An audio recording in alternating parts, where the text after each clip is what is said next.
Nutter butter. So good. Yeah, these are some straight up bots.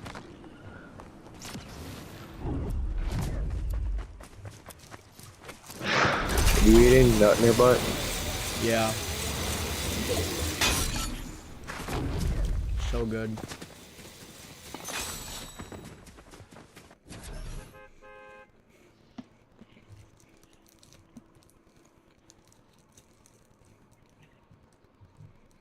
I think I like love nut in my butt. Pause, bro. Pause.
Where is this, buddy?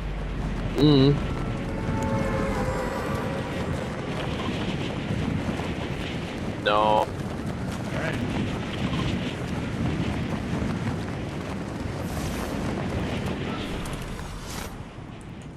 Do you like nut in your butt?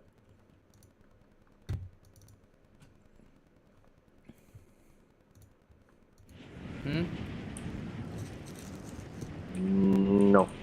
Not particularly. Oh, this is a train station.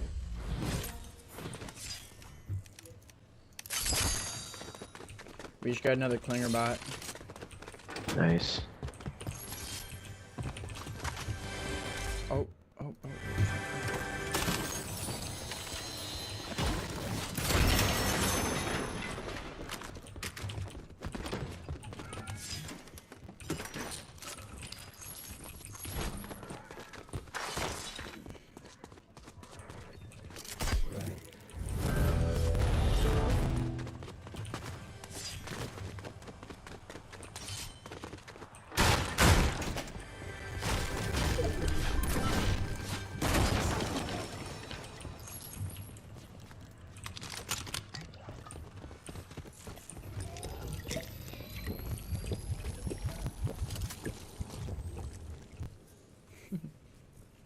My game just froze. Never mind.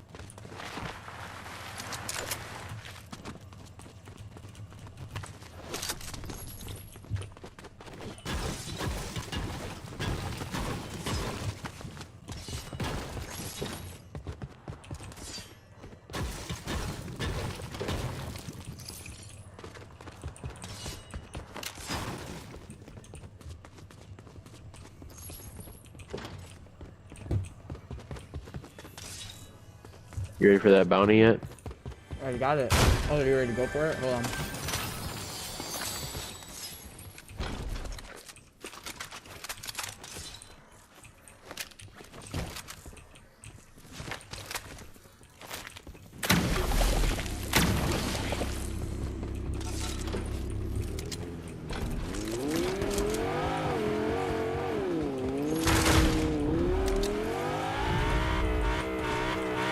Dude, that nut in my butt was so good with this.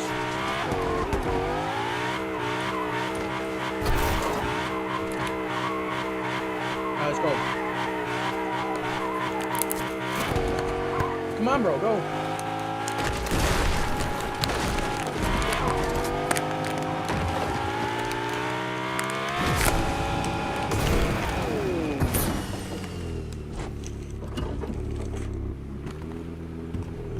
Alright, bro, get out and let me drive, okay? Since you're obviously too fucking retarded.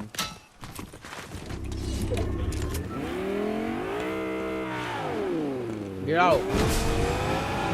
Get out of the fucking car.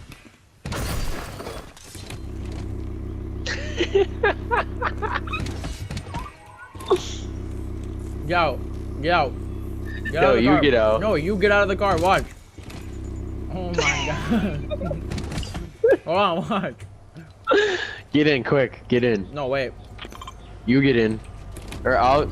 Yeah, there we go. Fucking retard.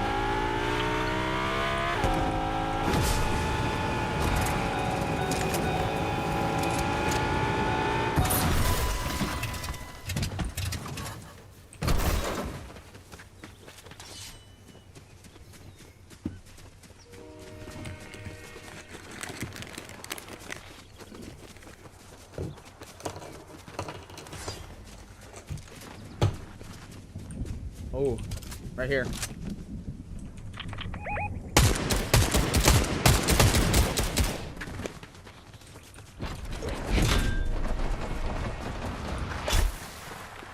In this window right here.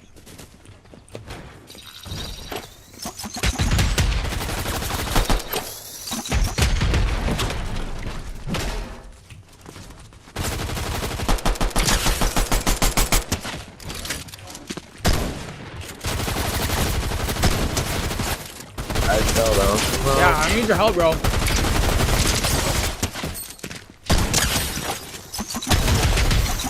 Damn, bro, those nuggets were about to cook me. On us, behind us. Yep, they're coming up these stairs right here. Hell yeah, dude. I just lit them up with that.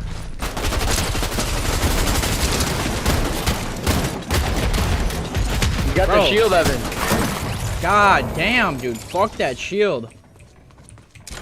Give me that fucking shield. How did he survive that, bro?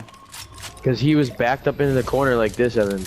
Fucking He queer. was literally like this on us. You know what we have to do in that situation next time? Get like this and jump ahead, above him. Yeah. Fucking queer dog right there. We didn't even get to loot those other guys that we killed either. There's a big pot up here. Got one. Okay. Might need another one though. Oh, I have a key card.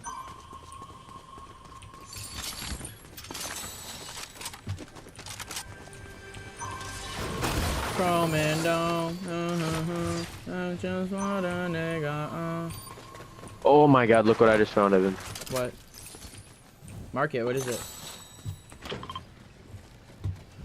I didn't. It just says waypoint. You didn't mark it. What is it? Just tell me, bitch. What is? Oh, blue pistol. What Purple about it? pistol. Oh, purple. Burst. Gold burst. I'm taking that.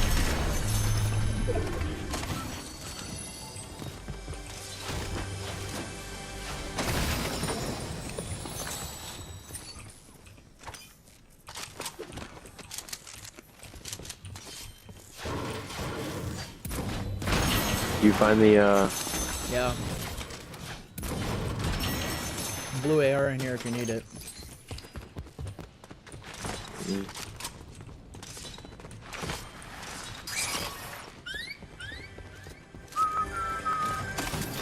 Was that you in the cameras?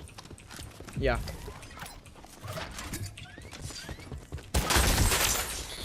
Okay, let's get this bounty board and then continue. Oh, I forgot about these. That's right. There's a little room that's got the weird. Oh, sorry, that was me. Is that you? Yeah. Bro, oh my god, I hate when these fucking bots follow me in a room and they stand right in the doorway and I can't get out.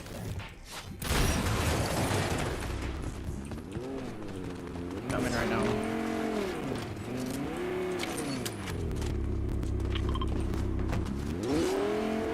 Hold on, bro, stop. Oh, you already got it.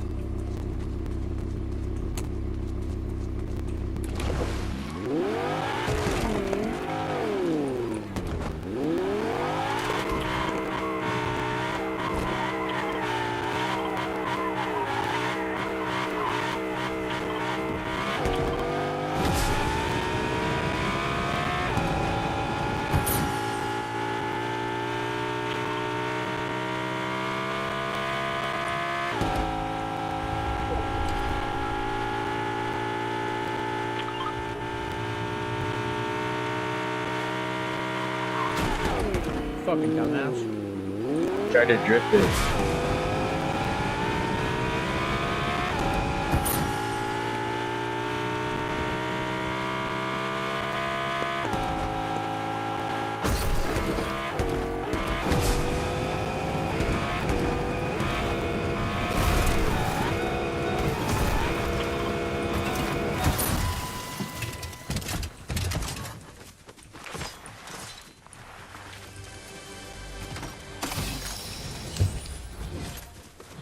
Drink this big pot. It bothered me to drip like barely that little bit that's not there.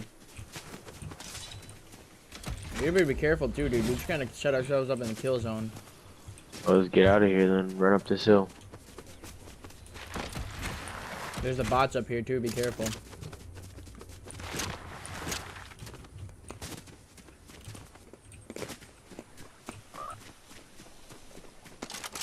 Somebody's been here.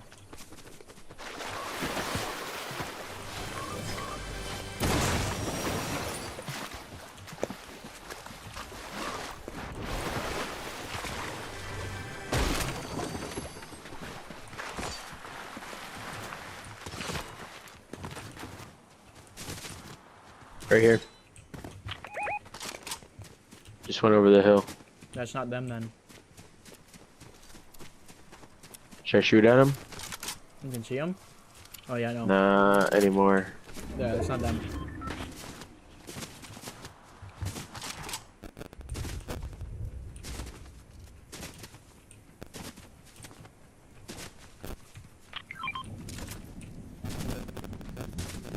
Your phone by the mic, dude? No, What it's the fuck? not.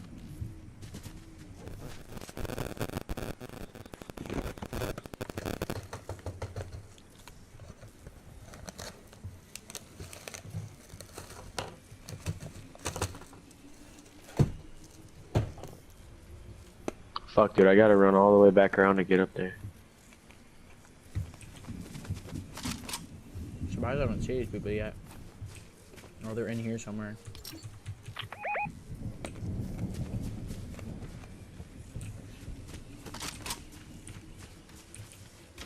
Careful. Careful, man. Just to do it.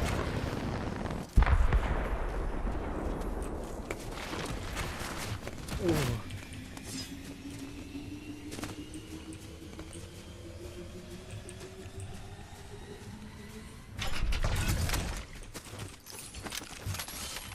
Sniper in there? No, sadly not. Anything good?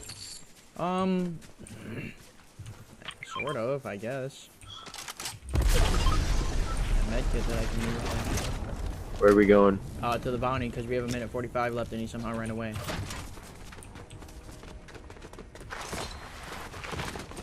Fuck. Yeah, we're not gonna make it Get to this them. med kit quick, hold up. We're not gonna make I it. just fell.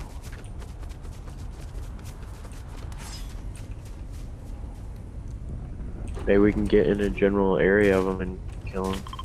Let's get in his car at least.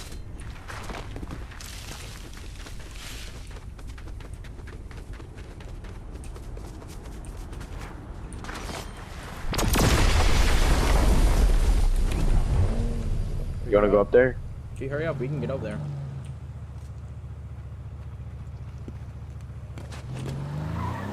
Should have drove towards him instead of sitting there. You're ready to shoot, bro. He's right over here somewhere. I'm guessing up there. Oh, what I fucking tell you? You might have been right. What I fucking tell you? Yeah, I know I'm fucking right. I fucking tried it before. Shut up, nigger. The only way you can go across the water is if you're in boost in the Ferrari. Oh, he's gotta be in here. We have 30 seconds to kill him. Bro, he's gotta be in here. Yep. 10 seconds, bro. 10 seconds. Find him. Don't be a coward. Find him. He's around the backside. Right here. Did we get it? Did we get it? Oh. Let's go! Barely. On the last fucking second, dude. That fucking bot literally ran away from us.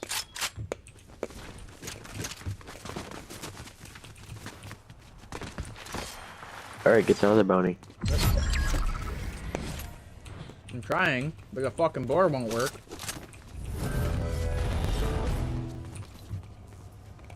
Damn, why are they so far away? Wait, check the train.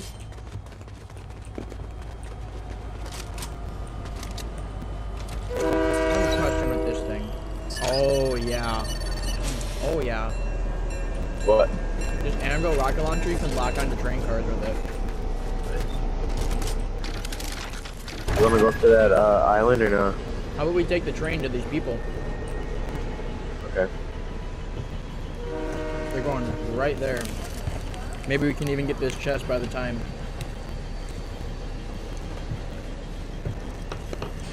Get some snipers. Hopefully. I could use a good snipe.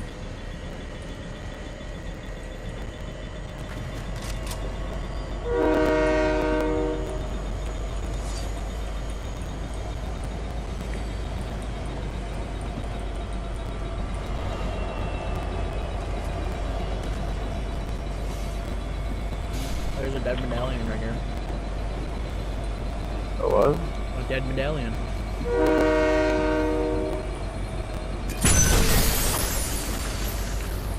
Stingy with the snipers lately, dude. Alright, let's get off right here. No! I'm dead. No, me too! Oh, no, I'm not. That was ridiculous.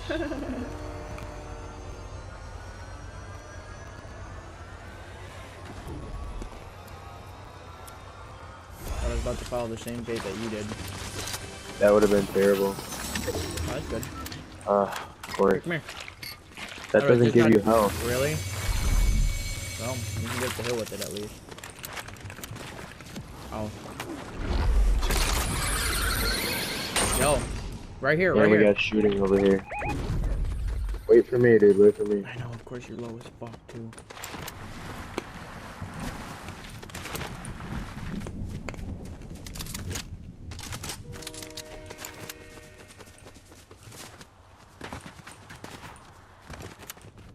Get up on this hill, we can kind of scope.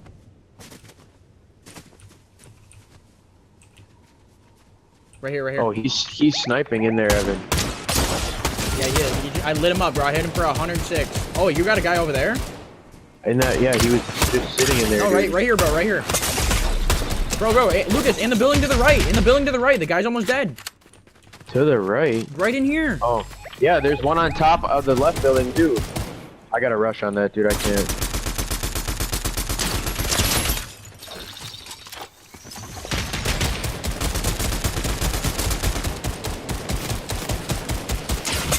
Oh my God, Lucas, I'm getting lit up. What are you doing, bro? 'Cause Why are you gotta fucking get jerking cover, your cock Evan. off? No, you're not, bro. Dude, there was two guys shooting at us. I can't just ignore one of them. The bot's dead.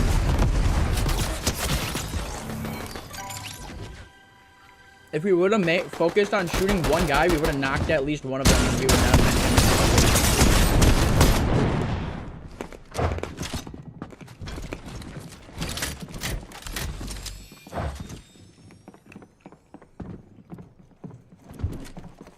Go with those slurps.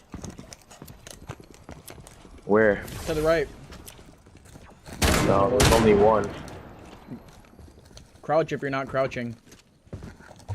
Protect your feet.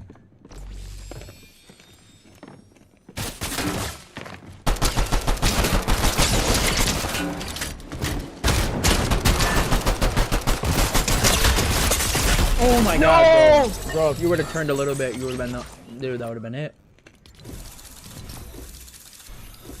Damn, bro. Next time, I didn't even see the guy to the left, and you didn't even see the guy to the right. But next time, No, I couldn't see the guy to the right. yeah, next time we gotta focus on one guy. We have them fuckers dead. I had that guy on the right lit up so many times.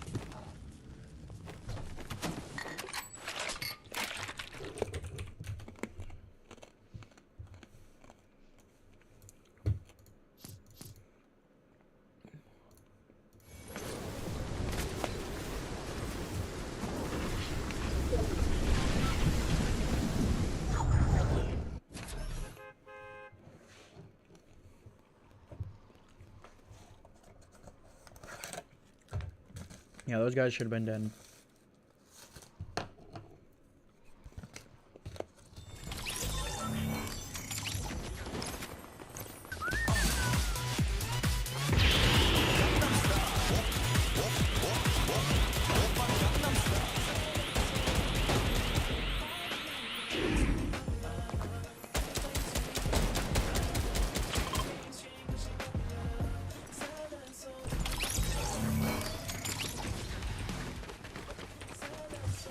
Hey, buddy, come here.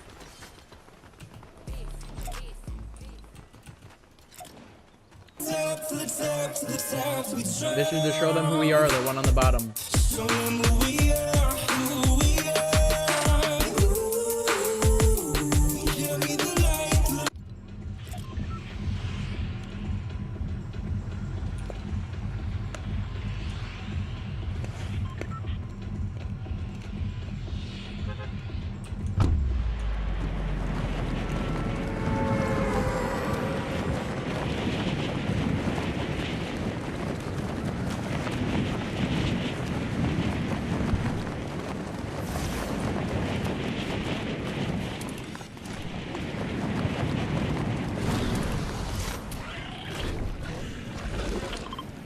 I'm barely making it to that building. Same. You go that one, I'll go this one. Oh, okay. That's from a Shady's building, I'm pretty sure. I hear Peter Griffin. Same. And I'm never dropping in here again. Trash. Yep. Got steps on me.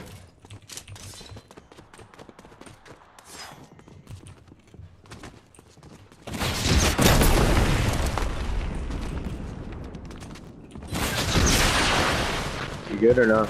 Hey, you got a rocket launcher.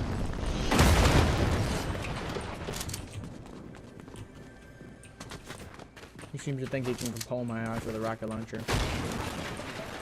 Where is he? I got a snipe. He's on top of the roof that in the building I'm in. He might have. No, he's on top. He's above me now.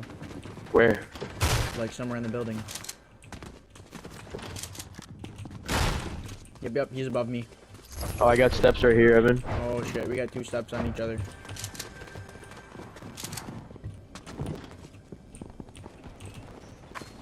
Let me come over to you. Or wait, I see him right here. Oh, it's the bot, I think. Hey, on me, Is on me, that on the me. bot? On me, Lucas. Is that the bot? Lucas, do you hear me? Fuck. That's the bot, Evan. I'm dead. Is that Oh! Oh! That's not even the bot, is it, dude? Did you get him? Oh, fuck! Yeah, What then I got. Fuck? What? Yeah, where were you going? I thought that was the bot, bro. And then you said you're coming by me, and then you just left again. Yeah, then I saw that guy. You're right, you're right.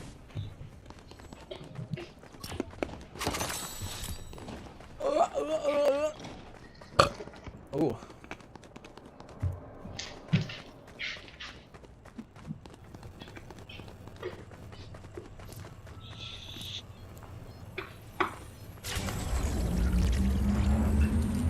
Okay, so that's not a bot.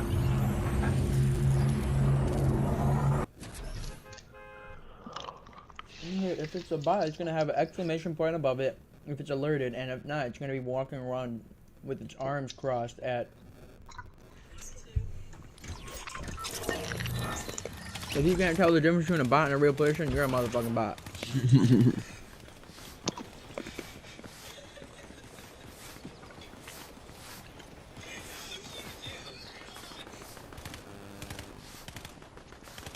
How do you fail a shotgun?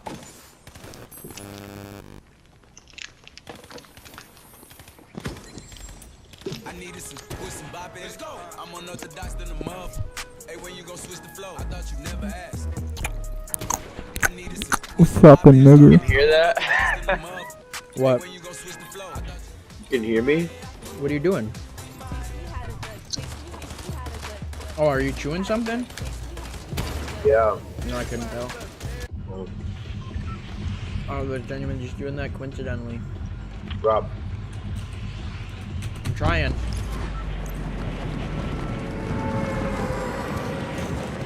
Alright, what do you think this time? Courts or house?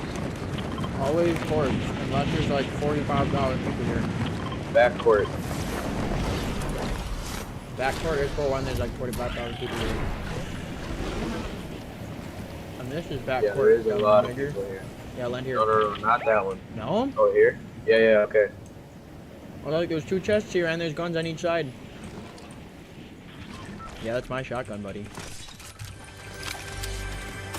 Oh, you got that. That's also for you. I got a 100. Legendary chest in here. Is that a sniper? Yep. Nice. Alright, we should probably get cooking. Before other niggers start to get looking. Come over by me, come over by me.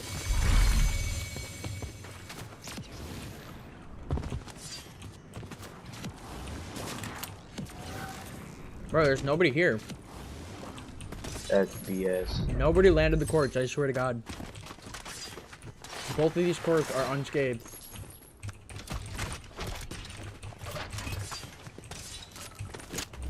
There's a green auto shotgun in the red court over here.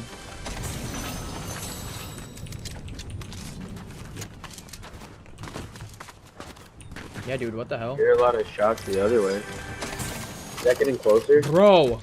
Oh, steps here. Look what I just on found. Me, Evan. 2 on me.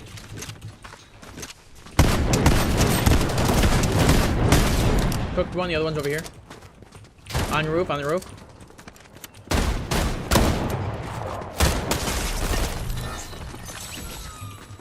That was John, bro. No, I'm kidding.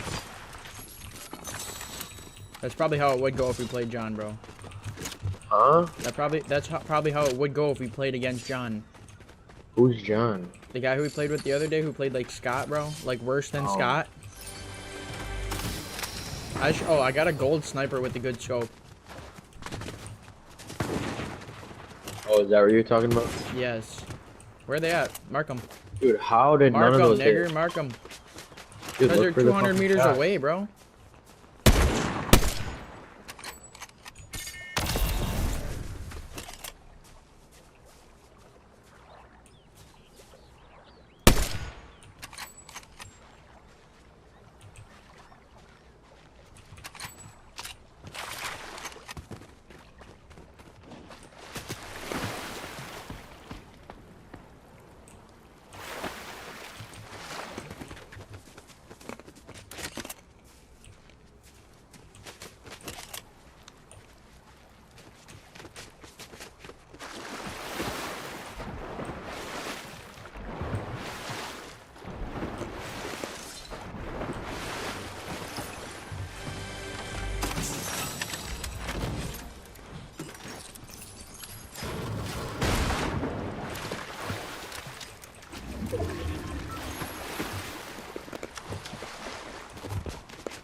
Behind you.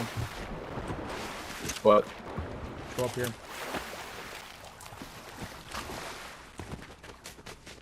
I think that means there's a vault in here. Oh, either way, there's a bounding board.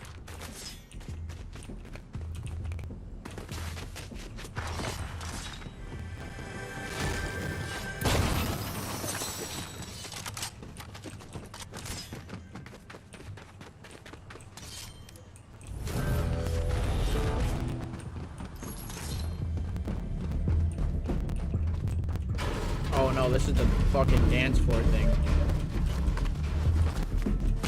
Yeah, this is the dance floor thing.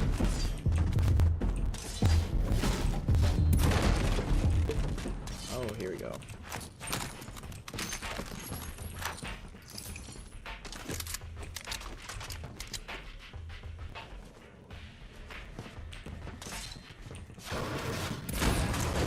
Alright, let's go get this bounty.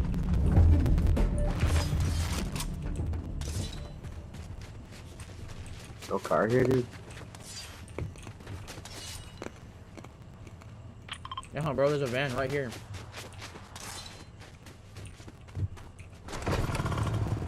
Okay, break.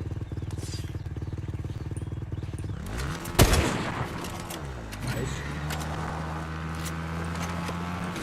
Did you hit the guy you were aiming for him? Yep.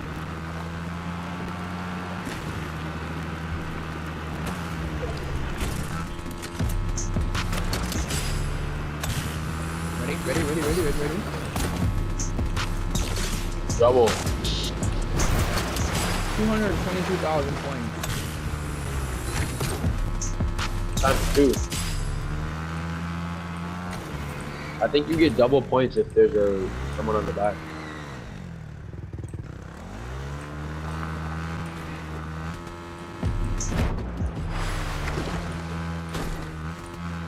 Be weary, be cautious. Remember, we have snipers. Get this bot. OG bot right here.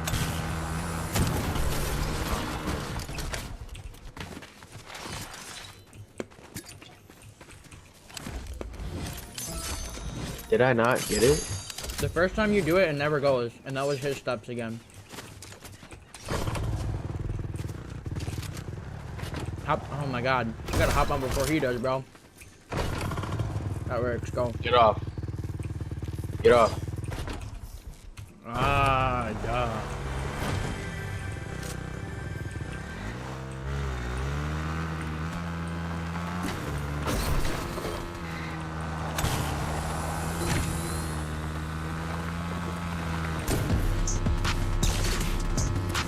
Oh!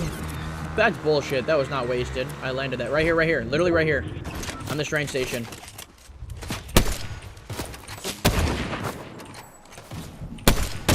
Knocked the one. I hit them both for 160.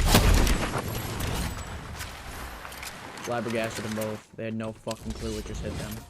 And there's another bounty board right here. Bent their ass over and raped them like their fucking dad did.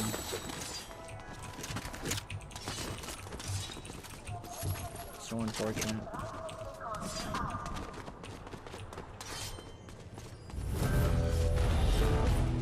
Oh nice, alright. Another motorcycle right here too.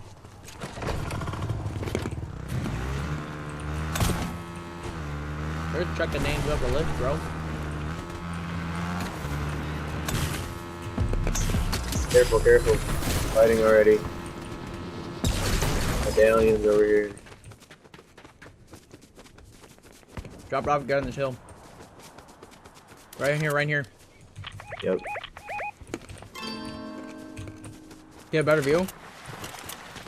Dude, are these the people from last game? I hit his frame 121 in the back. That nigger's about cooked. Yep. That nigger is about cooked. Where's the other guy?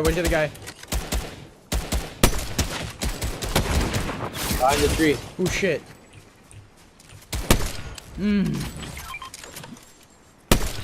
How did I not hit him? Hit him 116. I hit him 116. Oh! Hey, I just got sniped from somewhere. On top of the bridge. Way up there. Yep. Get in cover. Get my ass. Where's the cover? They're sniping at the bar. Yeah, they're sniping at the bot. Yeah, dude, just run with me. Throw me behind the hill. Keep going. No, you should have just got. Just get me. You gotta hurry up. And get me before they fucking come. Oh, you're wild, bro. We're gonna get cooked. They're gonna go after the bot first.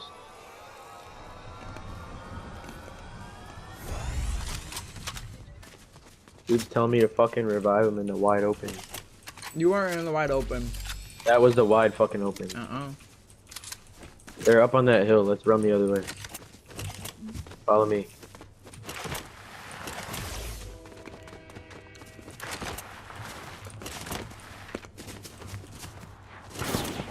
Yep, they're still sniping. They're right here. Oh, they're right here on the bridge. I hit the one in the front for 121. How is he not? In the front too? How, bro? How? The one guy got knocked. The one guy got knocked. His friend's up here. Careful, bro.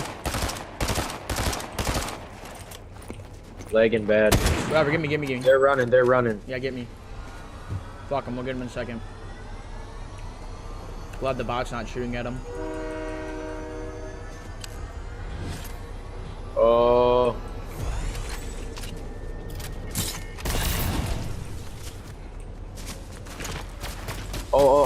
Oh, they're up. I went too far.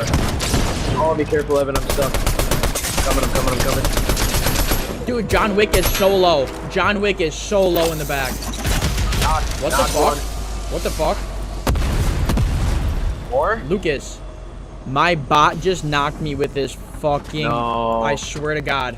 The other guy's right here, though. He's super low. Oh, the bot got him. Oh, you got him. No, I did. Bro, the bot That just was fucking intense. knocked me with his goddamn... I swear to God. Metal. Metal... Slingers don't kill me. Bro, it said I got knocked by Metal Mouth. I swear to God. That's weird. No meds? Where did John Wick die at? Oh, right here. Right? No? I didn't see John Wick. Oh, he's right here. He's still up? No. Here, you need some Flowberry Fizz? Now you want some of my fizz.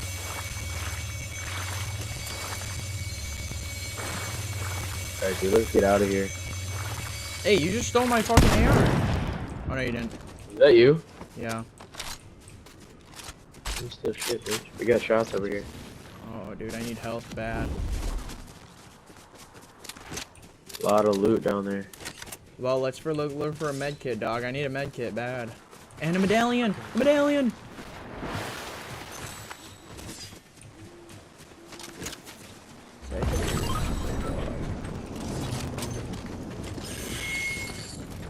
You wanna move in on these shots or no? Dude, we should. Yeah, coming. Hurry up, please. All your shit reloaded? Yeah. Okay, don't go too close. Get up the hill and stop. I'm gonna launch the car in. I'm going up on this roof. Yep. Big time in here, big time.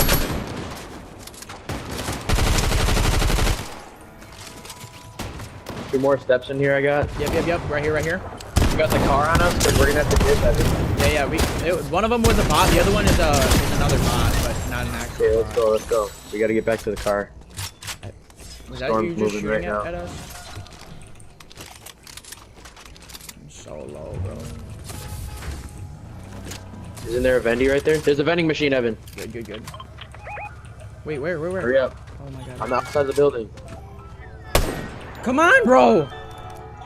Oh my God. Run! Oh, I get to drive? Fuck you.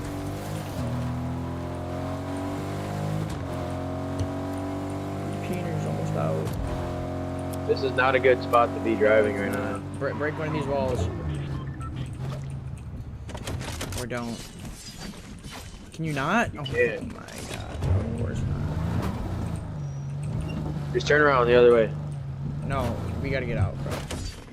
Hit the zip line, dog. Do what? Hit the fucking zip line, nigga. Oh, I got impulses. Well, don't use them now. Make sure you hit the zip line. You can jump off the zip line after you hit it to get down quicker, but make sure you hit it first. Yeah, if you hit a zip line and immediately jump off of it, you drop down a lot quicker. I know that. You see people? Okay, and there's medallions over here.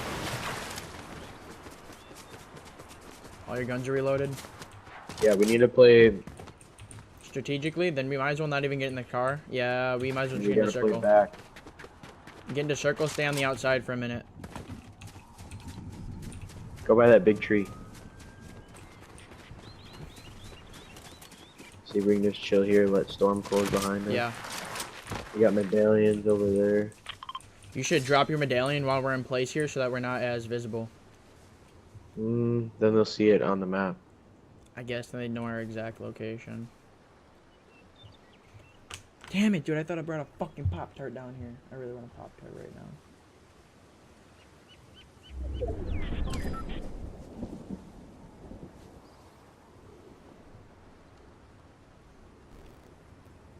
I think they're looking for us. Should we go up to this hill? Sure. Oh, I dropped my water. Hold on, hold on. Up. Yeah, yeah. At least. See you guys over there, Evan. Well, let's leave him be for now. That, We really. that might be them. We gotta focus on getting into circle for now. We really should come over here by this side. That's very far. We should. No, let's run. Yeah, run to the right side. We should have grabbed that fucking car, bro. That we should have done. How far back is it? Very far. Yeah, just run right over here. Like right, but as far left. Or left, yeah.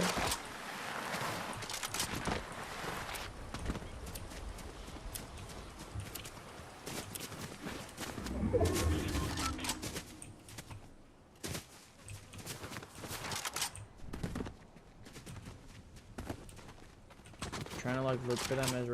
Oh no, no. You're an idiot.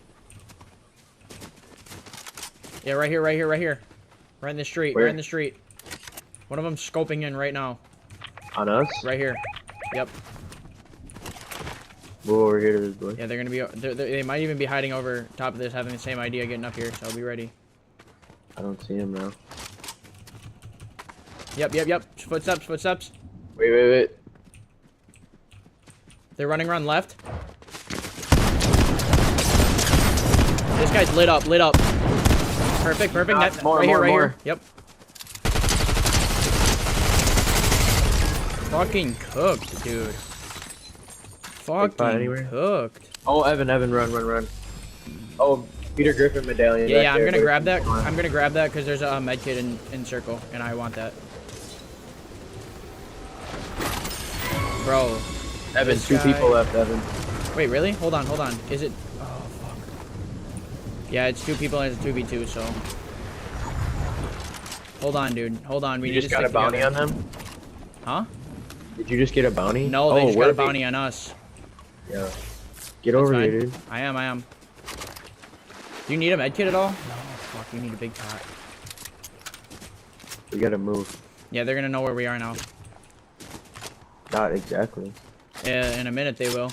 In about 5 minutes they will. So we got about 5 minutes of safety until they know exactly where we are. And they might even already have scopes on us, so we need to be careful. No, yeah, they're both... Dude. Damn, they're already in circle, dude. We're kind of fucked. No, we're not. Yeah, we are. We have to move up and to the left. They're already trying to take the high ground. We're gonna go right here. No, dude, we need to move to the left. Alright.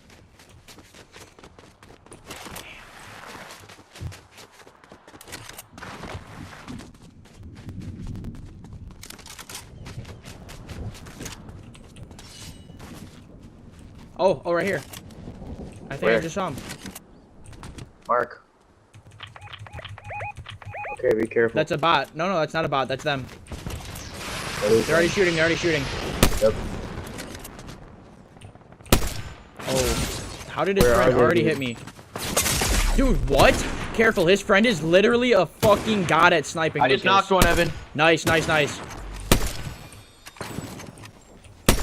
Dude, I'm telling you, that guy is a god. Evan, I Oh, gotta shit. move No, I'm gonna get knocked because of circle. No. Fuck.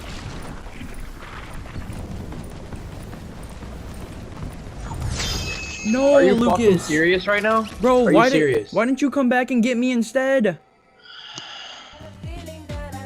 You should have came and got me instead of rushing, bro. Dude, I emptied a whole fucking shotgun clip into him.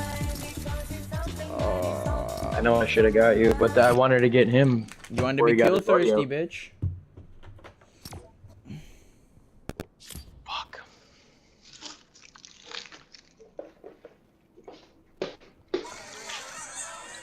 Oh my god. I don't think I could ever go to one of those parties with Brianna. What party? One of those frat parties, dude. It looks worse than fucking a club. Mm-hmm. But I want to go to at least one, so. Which he's at one right now? Yep.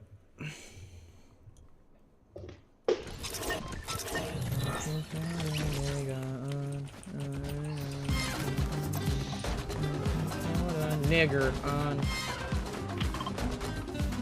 Fucking ugly ass nigger. Fuck, dude, we should have won that. Yeah. Learn from your mistake, nigga. Dude, I have no fucking clue how that guy hit me. Back-to-back snipes, too. I fucking headshot it was ready, bro. Yeah, that was slick. That's what I'm saying, bro. In a game, you gotta like carry impulses, man. Because you gotta get over there in an instant before you revive them. Or you revive your teammate, so then you both can run in. Because you were closer to me than he was to his teammate by that point. No, they were right next to each other. It would have been another 2v2. You were right next to me, nigga. Yeah. I guess I could have rezzed you then later. Whatever, either way. Don't matter, game played out how it is, you feel. I should have pulled out my S&P instead.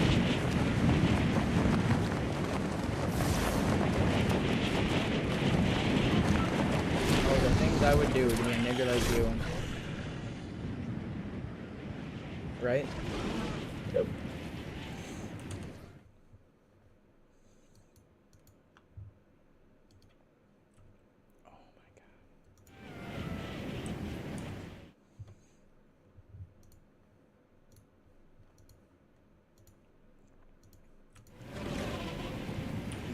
Whoa, whoa, whoa.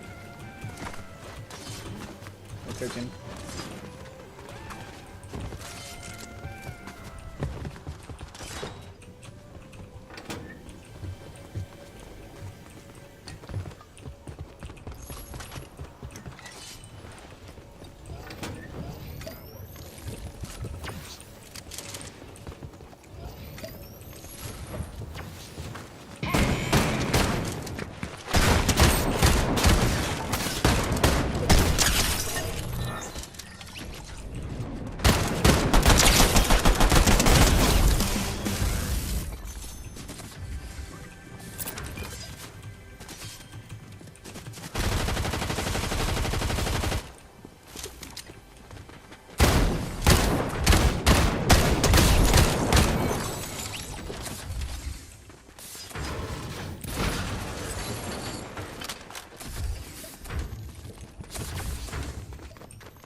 He's a monkey, man.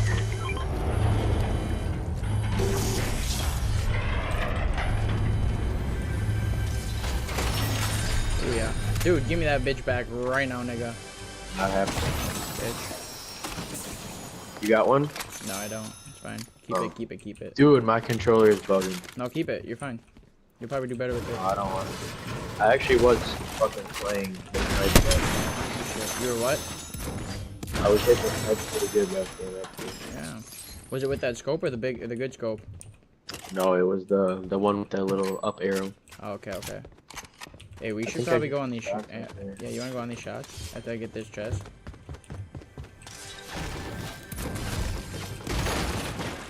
I have no long range, though. TBH? Me neither, nigga.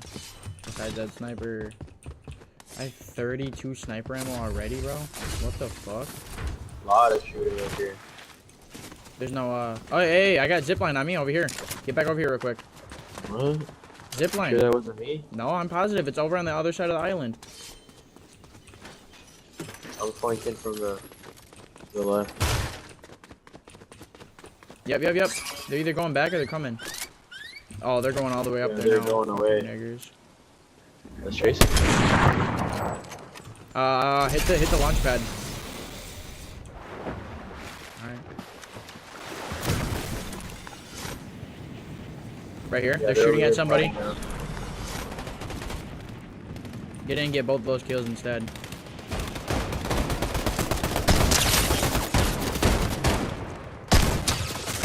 Bitch, don't steal both my kills.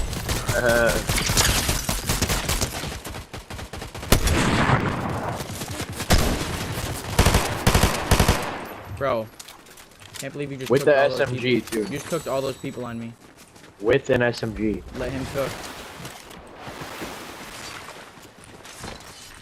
Goddamn hyper SMG. The Hyper SMG is good as fuck. Easy.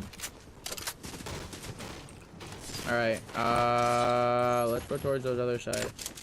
They probably haven't killed each other yet somehow. Back to the other shots. I'm telling you, those other people probably haven't even killed each other yet. They're probably still shooting blanks into each other. Wasting all their ammo.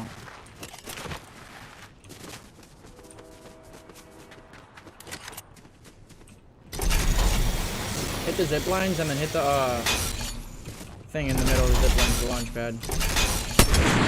That was my shot.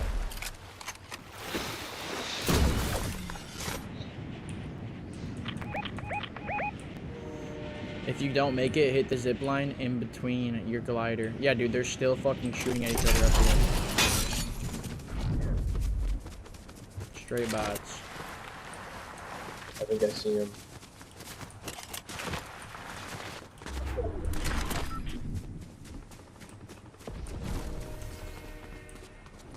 Oh my god, dude, what is this shot range that they're shooting at?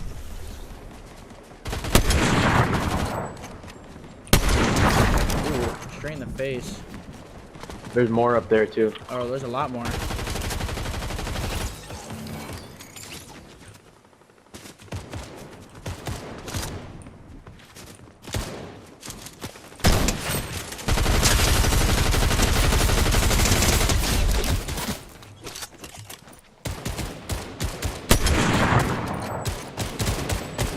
For real, bro.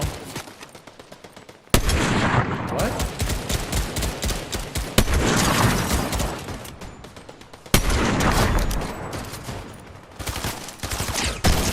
Whoa, that's not what I wanted.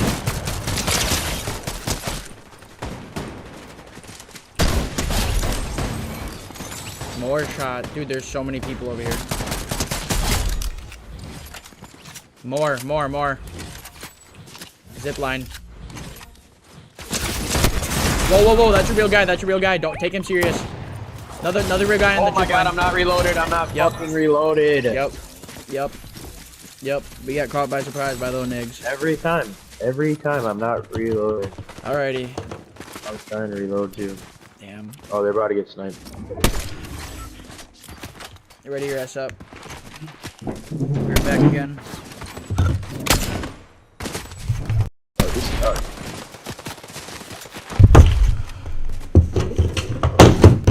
Level 224. Buddy needs to find a different hobby.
Nah.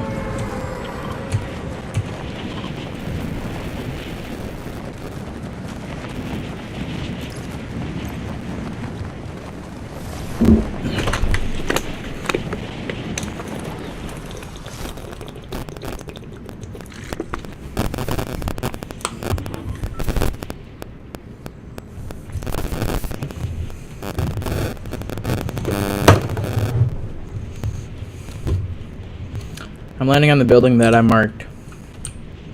Oh, whoops. I don't see anybody here yet. Praying that's how it stays. Did you land on my building, bro? Yep. Why? Why do you do that when there's 3 other buildings around, nigga? One building barely suffices enough loot for one person. Then go to another one after. Thought there was gonna be heavy people here. I didn't get a single gun yet. I have a pistol now. And a SMG. Alright, that's a start.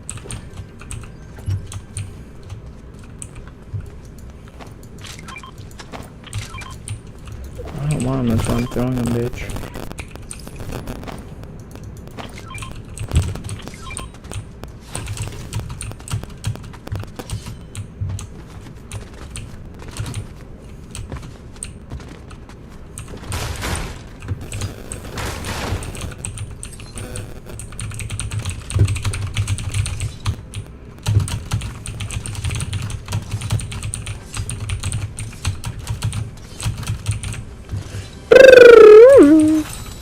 Alright, buddy.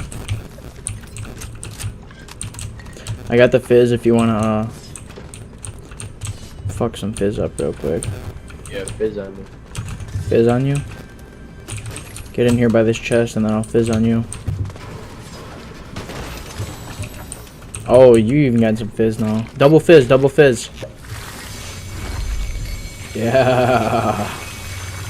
Cook that shit up. Beautiful. Hold on to that fizz.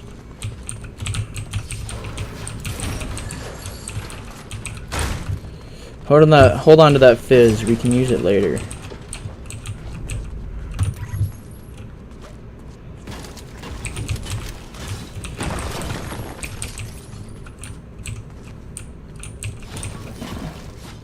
Alright, let's go get this bot. Yeah. Nah, bro, we always get caught lacking. I don't care, I want the bot. Oh yeah, look at people right here. This is a bot in and of itself.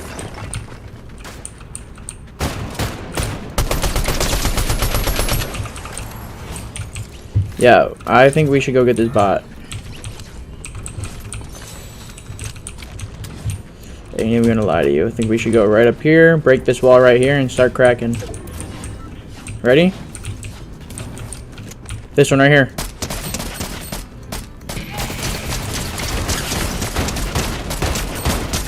Straight headshots. Oh my god, bro, so close. Grab that fucking medallion. Give me that SMG. Start cooking with fire. Perfect. Drink that big pop before you come down here.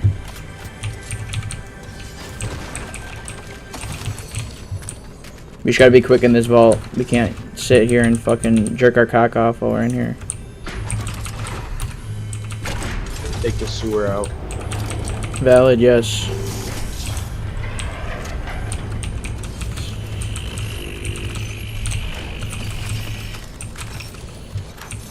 Are you serious?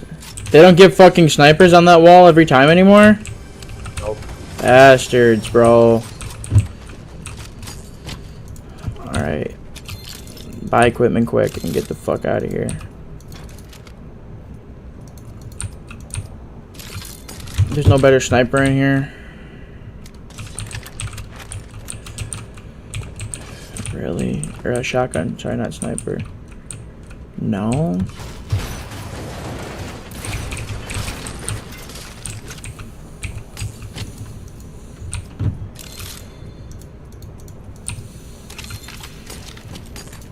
You got shotgun ammo on you? Possibly. I can check for you in a second.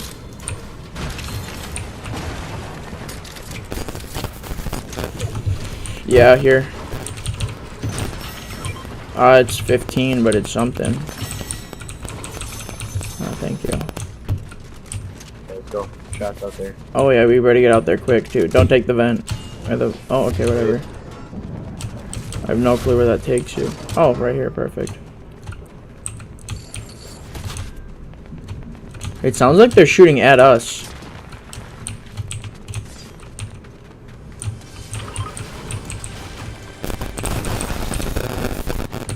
Oh, we gotta go quick, bro. Yeah, they're right here. I can hear it. Dude, their shots are right here.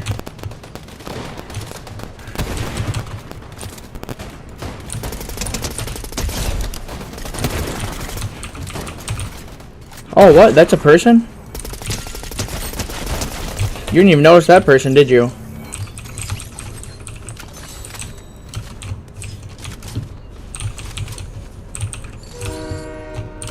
Damn.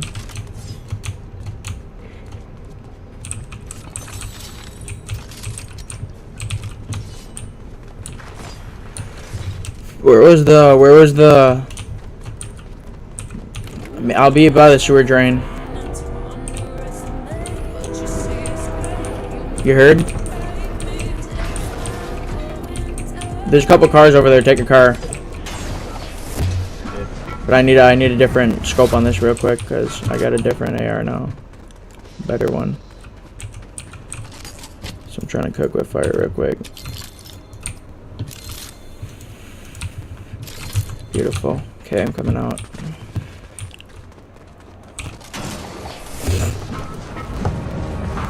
Got a fucking vape. Car. You drive. No, just okay. Oh, whatever. Go over to the bounty.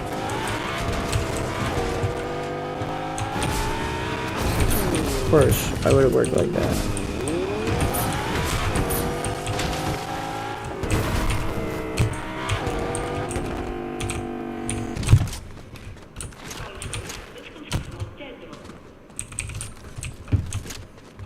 It's not letting me get it, Evan. Alright, I'll be right there.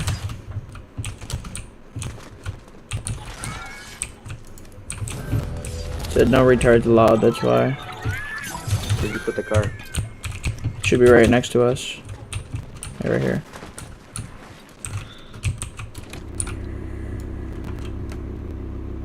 There, reverse.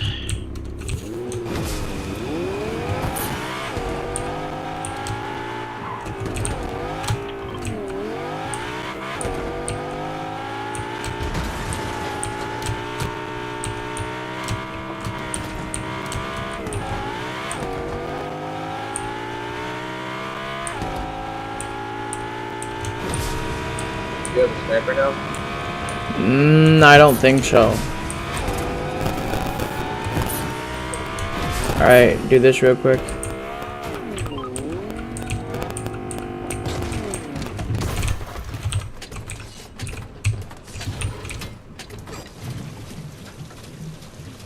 Yeah, mine's not working. I think it's because I'm doing it.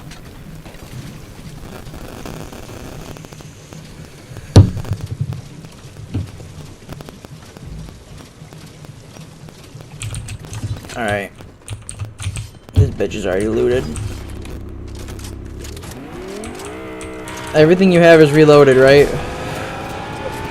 Because my SMG was just not reloaded. Or my sniper, so.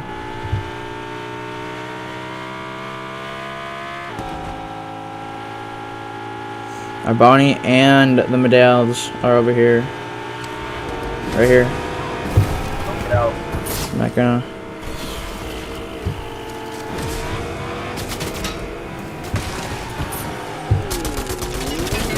Alright, now get out. I knocked one. How is this spanky nigger not dead? Crowns. Sniper. Ooh, yes. Purple sniper with. Oh, hey, steps. I just got in the. Okay, you're good. I got in the car and I ran. Give me. Oh, I'm in the car, Evan. Oh, fuck, no, dude. No, none of my shit was reloaded. Alright, dude, I'm getting off. How did we just get ran up on by some spanks? I know. I was hitting a med kit, too. Alright, bro, have a good night.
Yes, I am. I fucking drunk.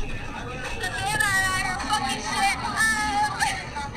Also, about to get a dick later.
You better be careful.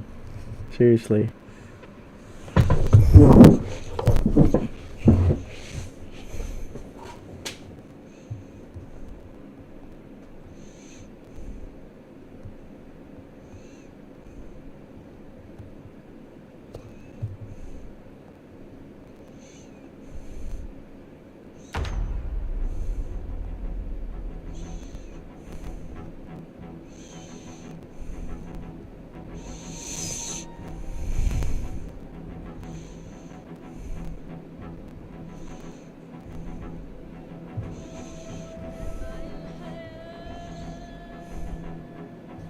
Girl, you need to stop it, all that private stuff is thing.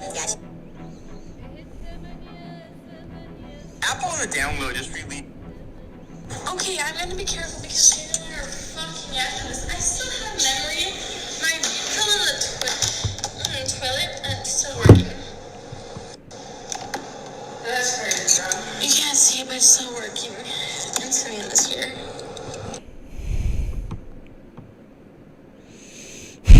You're hitting some toilet water, babe.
Is it working? Oh, it's working.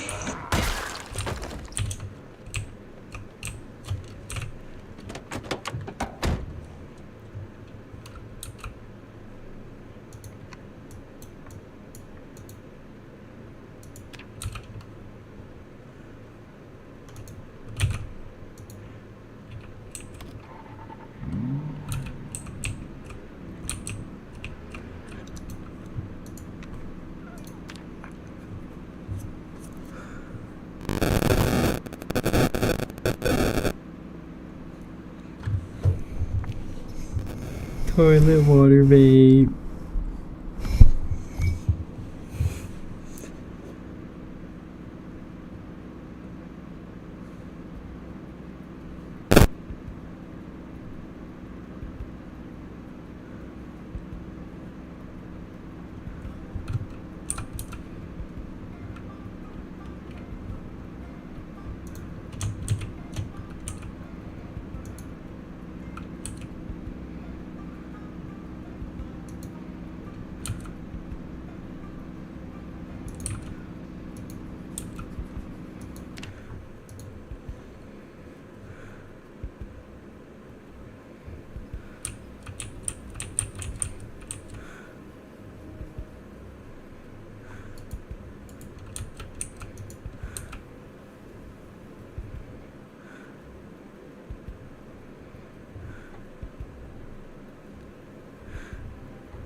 Suck my fucking dick, you bitch. Oh, fucking God. My feel like you.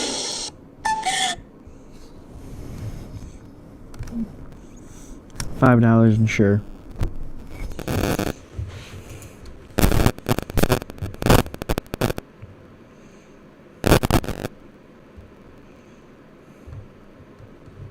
Ain't no such thing as halfway crooks. Scared to death or scared to love, they shook. Cause ain't no such things as halfway crooks. Scared to death or scared. If you have knee pain that's located in your patellar tendon, that's especially bad after doing a ton of jumping, chances are you've been told to wear one of these straps before or make one yourself out of pre-wrap like you just saw.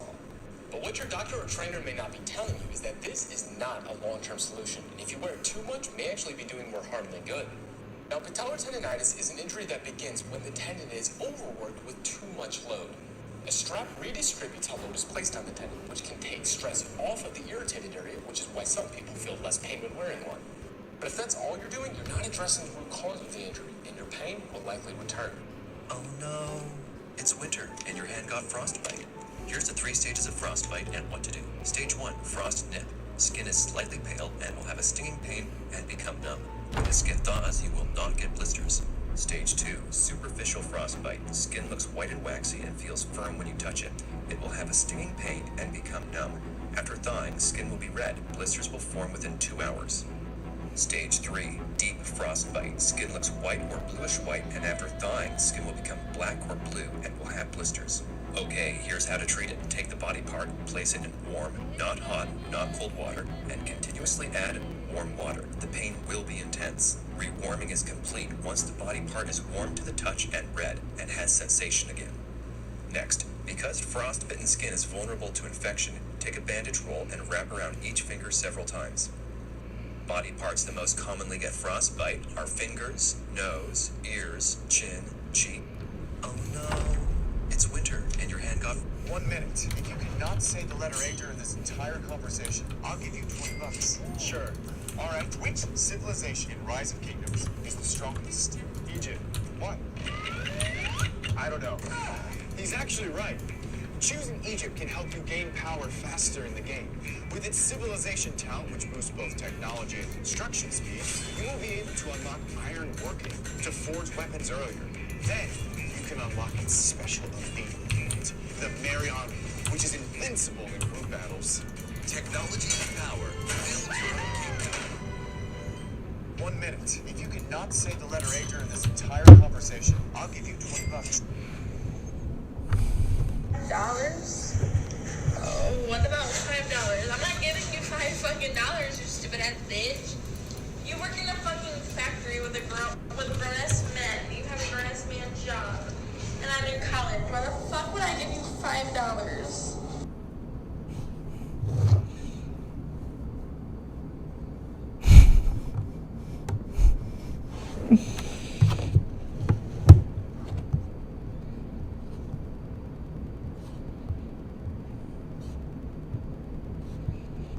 Sure. Minion, while I was gone for 2 weeks, you destroyed your bed. Remember destroying your bed? Was it naughty? Were you naughty? See, it's all deflated now. Nope, we gotta get rid of it. No, you can't have it. This is gonna go out to the trash. Look, Minion, I got new beds for you. And this one, too, that was made by Beals Upholstery, who did the bed for your ATVC. You need to pick your favorite, and then we're gonna share the other ones with the cat. All right, which one do you want? Good to hear ya. Which one? They're all pretty cool. Is this gonna be your favorite? You think this one's your favorite? Or do you need to keep trying them out? That one's got enough room for you and Dagger. It does. What, you don't want to share with Dagger? Well, that's between you and him. Yeah, I'll give you a few days to decide. I'll give you a few days. What? Minion, while I was gone for 2 weeks, you destroyed your bed. Remember destroying your bed? Was it naughty? Were you naughty? See, it's all deflated now. Nope, we gotta get rid of it. No, you can't have it. This is gonna go out to the trash. Look, Minion, I got new beds for you. And this one, too, that was made by Beals Upholstery, who did the bed for your ATVC. You need to pick your favorite, and then we're gonna share the other ones with the cat. Alright, which one do you want? Good area. Which one? They're all pretty cool. Is this gonna be your favorite? You think this one's your favorite? Or do you need to keep trying them out? That one's got enough room for you and Dagger. It does. What, you don't want to share with Dagger? Well, that's between you. Yeah, I'll give you a few days to decide. I'll give you a few days. What? Minion, while I was gone for 2 weeks, you destroyed your bed. Remember destroying your bed? Was it naughty? Were you naughty? See, it's all deflated now. Nope, we gotta get rid of it. No, you can't have it. This is gonna go out to the trash.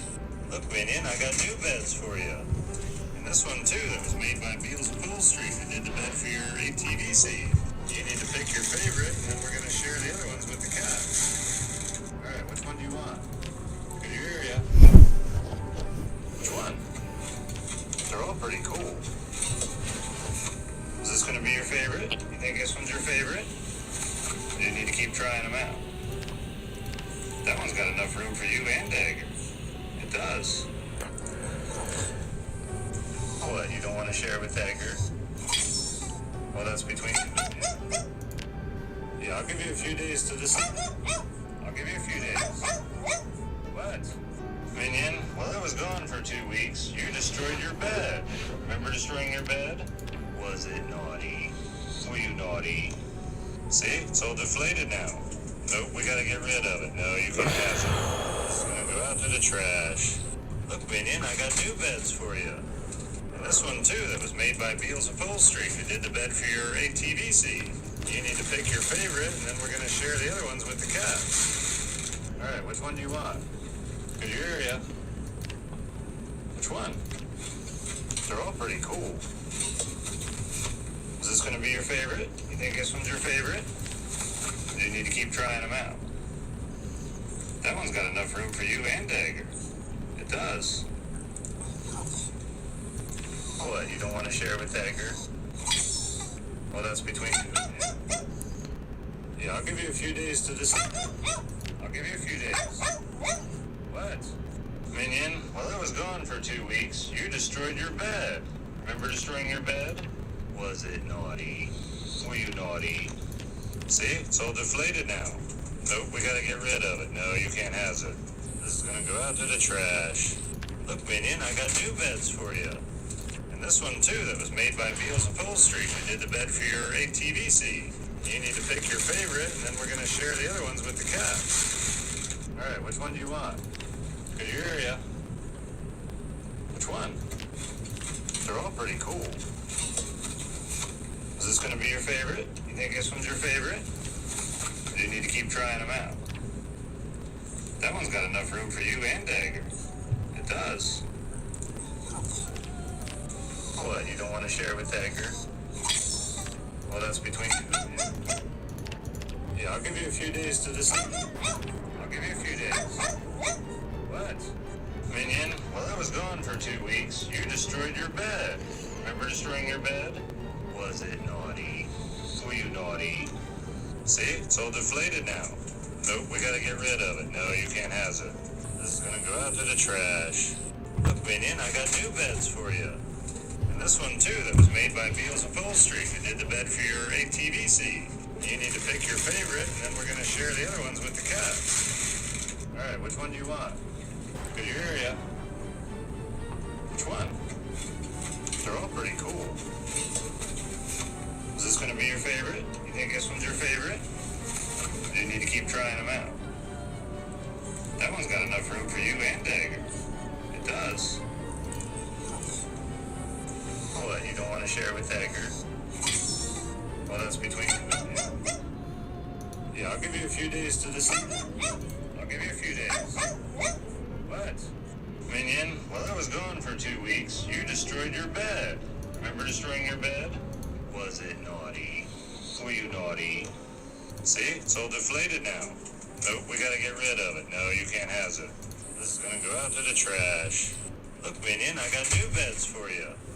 And this one too, that was made by Beals Upholstery, who did the bed for your ATVC. You need to pick your favorite, and then we're gonna share the other ones with the cats. Alright, which one do you want? Could you hear ya? Which one? They're all pretty cool. Is this gonna be your favorite? You think this one's your favorite? Or do you need to keep trying them out? That one's got enough room for you and Dagger. It does. What, you don't want to share with Dagger? Well, that's between you and me. Yeah, I'll give you a few days to decide. I'll give you a few days. What? Minion, while I was gone for 2 weeks, you destroyed your bed. Remember destroying your bed?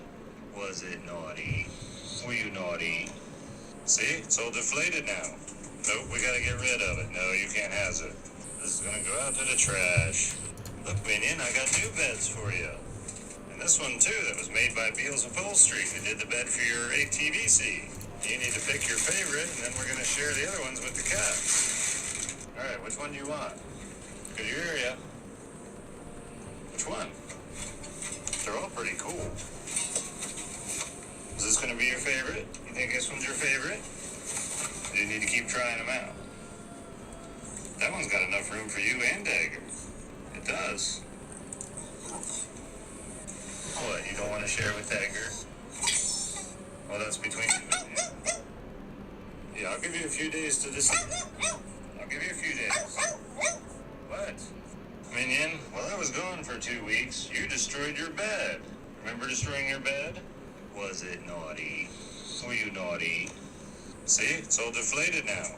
Nope, we gotta get rid of it. No, you can't have it. This is gonna go out to the trash. Look, Minion, I got new beds for you.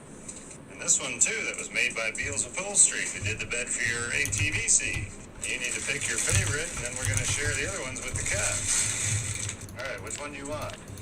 Could you hear ya? Which one? They're all pretty cool. Is this gonna be your favorite? You think this one's your favorite?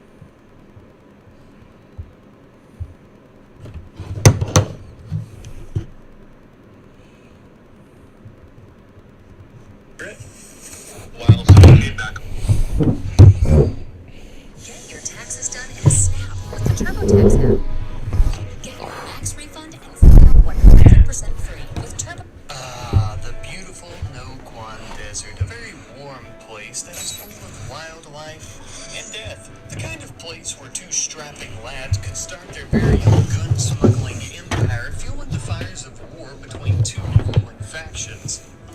I like the sounds of that. The war on this planet is being fought by the United Rebel Forces, marked in blue for their territory, and the RimWorld Marshal Service, marked in white, as well as a smorgasbord of red, yellow, red, and gray Thromboian and other neutral tribes. Obviously, of course, this series takes place in our RimWorld Rat Knight universe, meaning that all of these factions are from the previous 4 series. But fear ye not, of course, if you haven't watched all 4 of those series, that's not a big deal. You can enjoy this one without knowing anything from those. However, I would be lying, of course, if I said that it wouldn't help, so if you wanted to watch them, feel free to do so. Real quick before we begin, though, I do want to give a special shout out to Jim Jam the Daft One, who actually created the map that you see before you here. So thank you, Jim Jam the Daft One, once again. We love you very, very much, buddy, and always appreciate all the hard work that you do. Now, for our starting 2 characters, of course, we do have Scott and we have Private Richard. Now, Scott, of course, is from our Mining Empire series. He's actually a spy of sorts, a soldier, and Private Richard, of course, is also an ex-Marshal Service soldier who we believe to be dead after getting shot through the eye in our Tales from Degum series. To start us off here, we began harvesting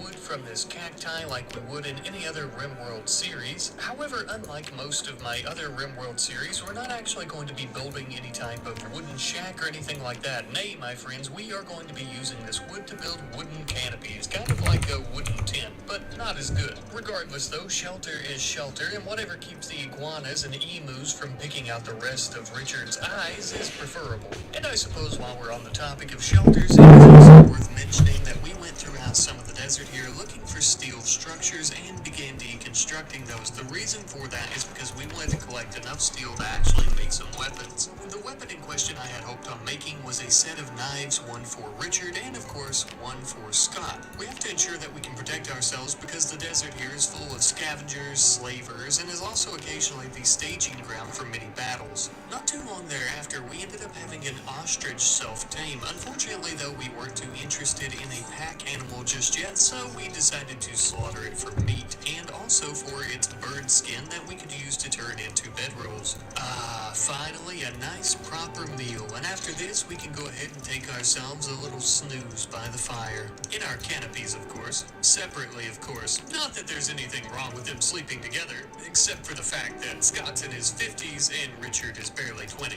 And they're both straight, so could be a little weird, I guess. The very next day, Scott had a very bright and early morning, getting a head start on planting our rice. That way we don't starve to death here, and we don't have to rely on hunting those massive emus and ostriches. Just as well, during this time, Richard here would continue hunting for and deconstructing steel structures so that he could finish up a knife for Scott as well, and that way the both of them are armed to the teeth, or at least to the best of their abilities. It was also around this time as well that I realized that Richard would most likely end up dropping the rank of private as he deserted the Marshal Service Army and, promptly got shot in the face by the Oak Foundation. Then the both of them would go and try to get a good head start on resources by mining out a massive steel vein. As you might imagine, creating a gun empire is going to take a lot of steel, not only for the weapons themselves, but also the production areas to make them. Not to mention things that will generate power to actually power those production areas. You get the point. However, in the middle of us mining out this large steel vein, we ended up having our very first raid. This was from the Confederacy of Banah. It appeared to be a singular Thromboian warrior with a shield as well as a gorgeous silver knife. Maybe we'll take it off his corpse after we hide behind this rock and try to rush him. Hiding in the dark, just out of sight, Scott and Richard plunged their knives at this Thromboian, and he started stabbing us very quickly, but we did take him down, and as he was lying on the ground, we stripped him of his belongings just before Scott began meleeing him to death.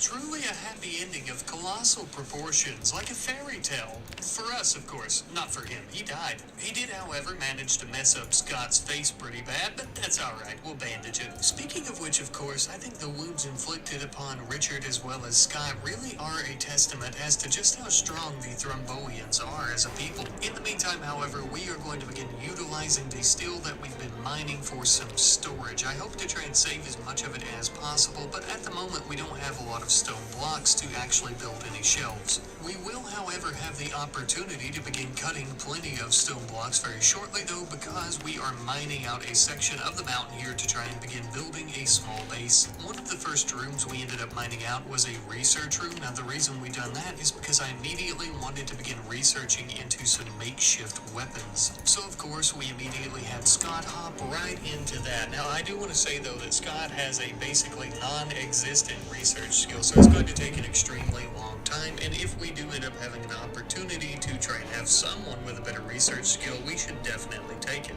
A little bit of time later, though, we ended up spotting some Marshall settlement travelers in the distance. We made sure to stay out of sight from them just in case they were to recognize either Richard or Scott from any of Scott's previous antics throughout his history, or even when Richard was enlisted, of course. Later on that night, though, we would finally begin collecting components from a nearby compacted machinery vein. Now, this is actually very important because the primary and sole component of makeshift weapons like guns is actually components, as well as machines such as wind turbines, which I'm sure you already know, but of course we ended up building a wind turbine to generate some power. That way we could have some lights on.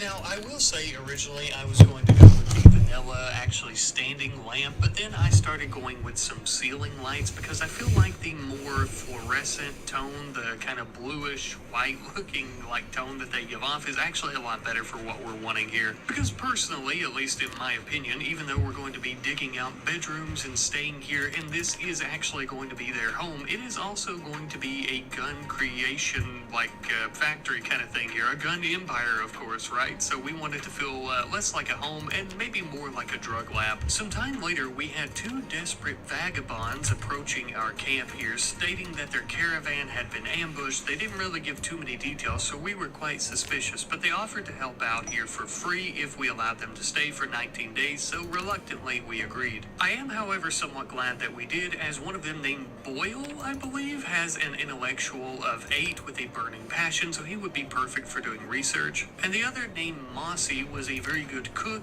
planter, as well as good with animals as well. So, welcome aboard, I suppose. And now I will say, of course, although we were still quite very cautious, I suppose, maybe even scared of them possibly, we did feel quite a bit better after seeing how hard they were. Mousy's cooking also kind of helped put our minds and our bellies at ease. And of course, with all the work that our new friends were doing, this did free up a lot of time for Scott and Richard to continue their mining throughout the mountain, which was pretty vital to getting the whole operation here set up. Unfortunately, though, it is worth noting that because we didn't have a lot of space or any other canopies or wood to build more canopies, our new friends here had to sleep on the ground, and they didn't really seem to enjoy that. Quite frankly, I think they may have resented us for it. But truthfully, we really didn't care. As long as they continued doing their duties, they could stay here, like finishing up makeshift weapons, which was very nice. Now, with this very bare bones understanding of firearms completed, we could actually begin on real gunsmithing in the research tree. And so, of course, that's exactly what we had good old Boyle here begin doing. Now, right next to him, though, as he was researching, we had Richard begin fixing up some of these makeshift firearms. The first one that we ended up creating is a makeshift rifle. With Richard being the creator of our very first weapon, we also decided that he would be the owner of it. He promptly took it out into the hallway to show Scott, and Scott's eyes lit up with dollar signs. Now, of course, I realize it doesn't look like much, and to be honest with you, it's not. But it is a start in the right direction. Now, of course, we wanted to ensure that we have a strategic and firepower advantage over our two vagabonds who are staying here with us, so of course we ended up making a weapon for Scott as well. This time around, we built a makeshift pistol. This way, if our new compadres here decide to get out of line in any way, shape, or form, we'll be able to handle it accordingly, if you know what I mean. Bang, bang. Anyhow, though, sometime later, we ended up having a slaver from the Outlands come here, which is very interesting, as this land is plagued with many slavers and scavengers and things like that, of course, but these slavers in particular seemed quite familiar. Not necessarily to our characters, but to me as the narrator, as I'm sure they may very well as to you as the viewer. But if not, that's okay too. Now, the area that they're from, called the Outlands, is actually this small area of land here with all these tribes and whatnot compacted into one area. They tend to not settle here in the Noquan Desert. My name's Daryl Dixon. I went out looking for something. All I found was trouble. How did you come to be in France? Bunch of bad decisions. You're the messenger to deliver Laurel. If I don't make it back, I want them to know I tried. Hell, I'm still trying.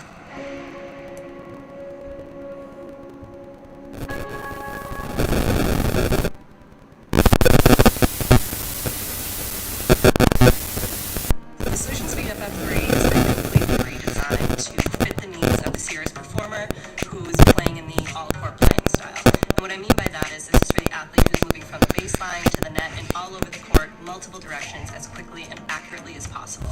One of the first things I notice when playing in a new pair of shoes is how quickly can I forget about them and just focus on my tennis.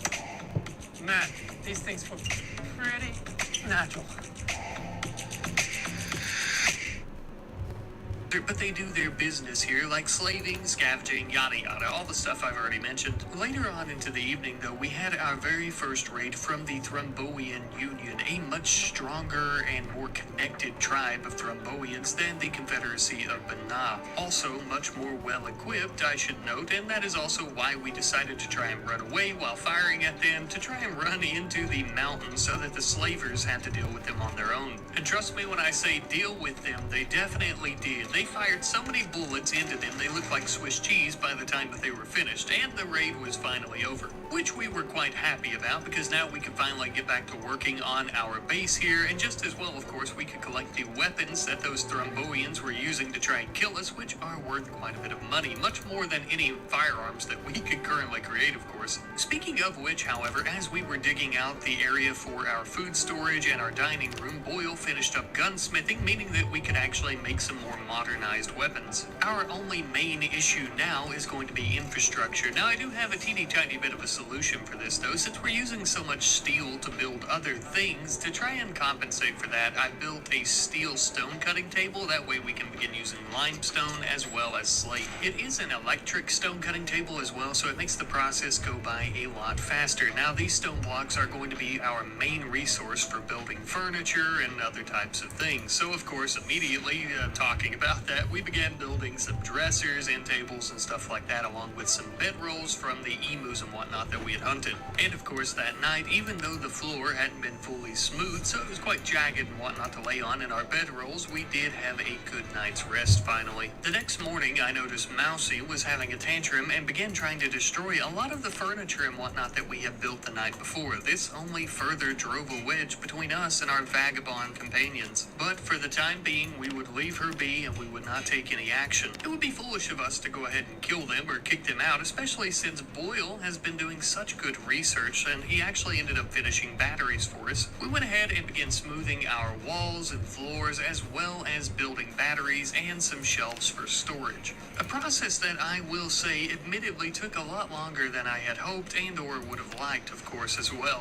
For the time being, we decided to put our storage and whatnot in the hallway simply because, like I mentioned, it's taking a very long time to smooth walls and dig out new rooms. At one point, though, while I was doing that, we had an acidic smog that had basically polluted the entire area, and it stuck around for a very long time, so the air looks like green shitty air now. It wasn't too big of a deal, though, as Scott and Richard, of course, stayed inside, and I believe our canopies protected the vagabonds from the acidic smog as well. Plus, most of our time was spent inside smoothing walls. Some time later, however, as the acidic smog was beginning to dissipate, I had Richard go out into the world and begin mining up all of the compacted machinery that he could find. Of course, the reason for this is so that we can build more production areas, but also, of course, guns. Like I mentioned, the makeshift weapons are solely made up of components, but normal guns, of course, are majority, I believe, steel and a good portion component as well, of course. And now, by this point, the vagabonds have been with us for quite a while. I noticed Mousy here had constantly been having these extreme break risk, and I was wondering why, and then I realized that she has a smoke leaf dependence, and she hasn't had any smoke leaf, of course, so she's currently going through withdrawals. And I began thinking if it got bad enough and she continued having mental breaks, we may have to put them on the run.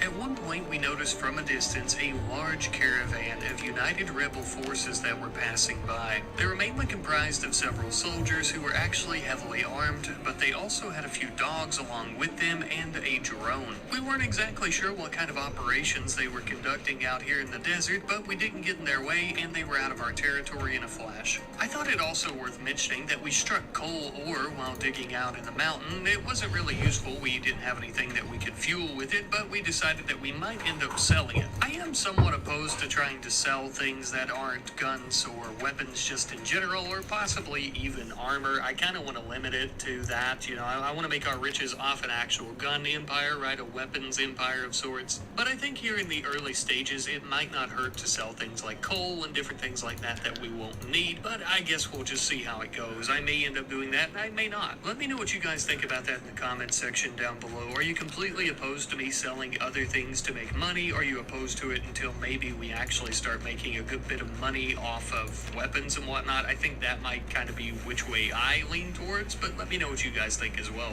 With that being said, though, we are about to create our third ever gun of the entire series. This time around, I am actually going to be going with a makeshift shotgun. Nothing too fancy from what I gather. It literally looks like a pipe with a duct tape stock that would probably shoot a shotgun shell. Probably quite dangerous as well. I did want to mention as well, however, unfortunately neither the Marshal Service or the United Rebel Forces will purchase makeshift weapons. I didn't realize this ahead of time. I believe some of the Thromboian tribes and other outlanders and whatnot probably will.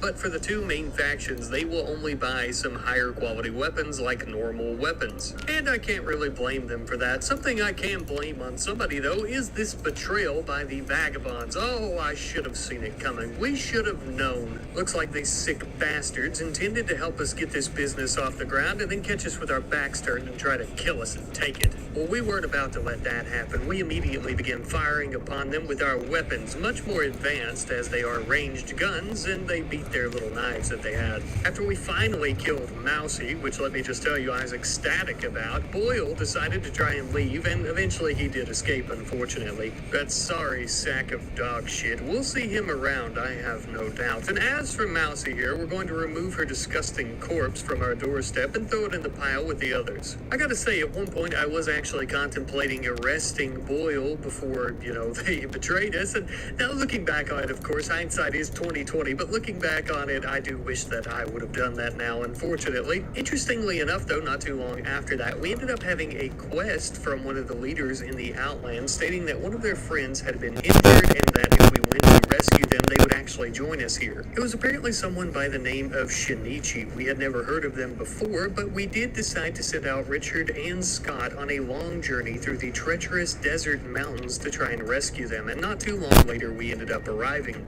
There didn't appear to be any type of threat or anything nearby based on what we could tell, but we were extremely cautious. Even though the people from the Outland seemed to be pretty neutral with us, they were still some pretty deceptive and horrible people.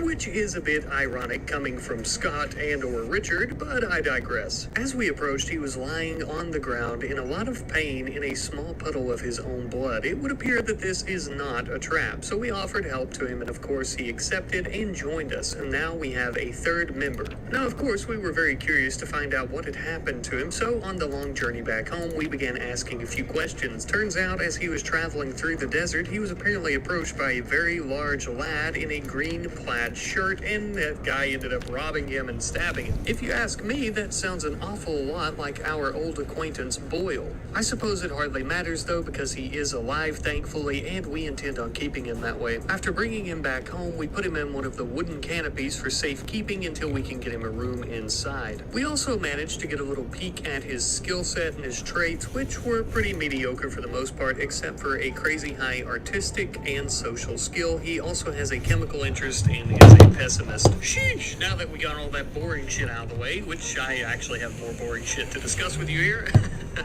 I want to talk about the location of our gun empire here and as to why we chose this location. As you can see, we are set up on one side of this mountain range right next to where a small valley or canyon actually opens up to both sides, and between those two sides, of course, is the rebels and their territories and then the marshal service in their territories. So I thought that this would be the perfect way for us to set up so that we could supply both sides of the war. I also drew a little diagram if you're interested in that. It's fancy, I know, but with all that being said, we've been doing so much work here under our mountain, I thought that we should actually create a proper production area so that we can begin working on armors and weapons, like guns and everything like that, of course. So that's exactly what we did, and we ended up building a smithing table, which I don't really know if we ended up needing to make a smithing table because the machining table can make a lot of the same things, so we ended up building both of them though. And unlike the smithing table, the machining table is going to be very crucial for our operation. Something else that is going to be very crucial is more power production, because with all these new production areas, we are sucking up energy like no other. Unfortunately, before Boyle decided to betray us, he didn't finish up any research on solar panels, so we are currently stuck with wind turbines. We do have a wood-fired generator as well as a coal-fired one, but the coal-fired one's textures aren't that great, and the wood-fired one, well, we don't have any wood really. Something that we do have plenty of though is steel, and I've decided to use a lot of that steel to go ahead and make a few simple helmets. I'm hoping that we can sell these to the Rimworld Marshal Service along with a custom Anaconda pistol that we decided to make as well. And I would once again like to clarify our milestone here that this pistol is actually the first gun that we've made that isn't just some kind of makeshift piece of shit. We decided that we would send Scott out to try and barter with the Rimworld Marshal Service, as they would most likely end up recognizing Richard.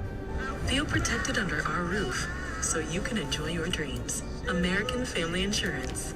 as all he has on in terms of his attire is his old uniform. And of course, though, Scott has a much higher social skill. He's very charismatic.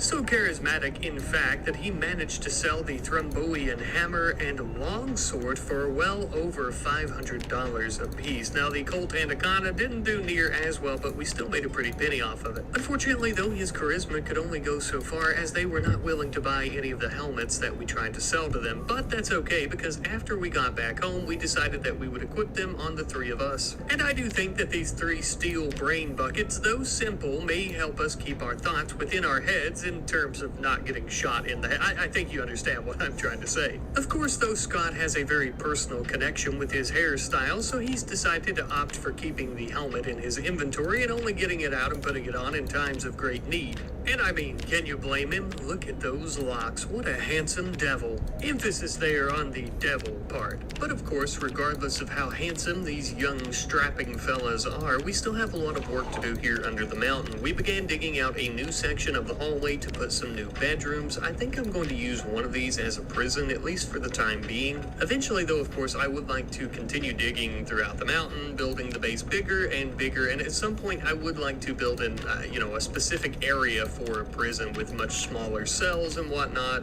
and stuff like that, of course. I also began finally trying to beautify our base a little bit by using some stone slab floors throughout the hallways. Now, I do instantly regret this, though, because we're going to continue using this throughout the entire base.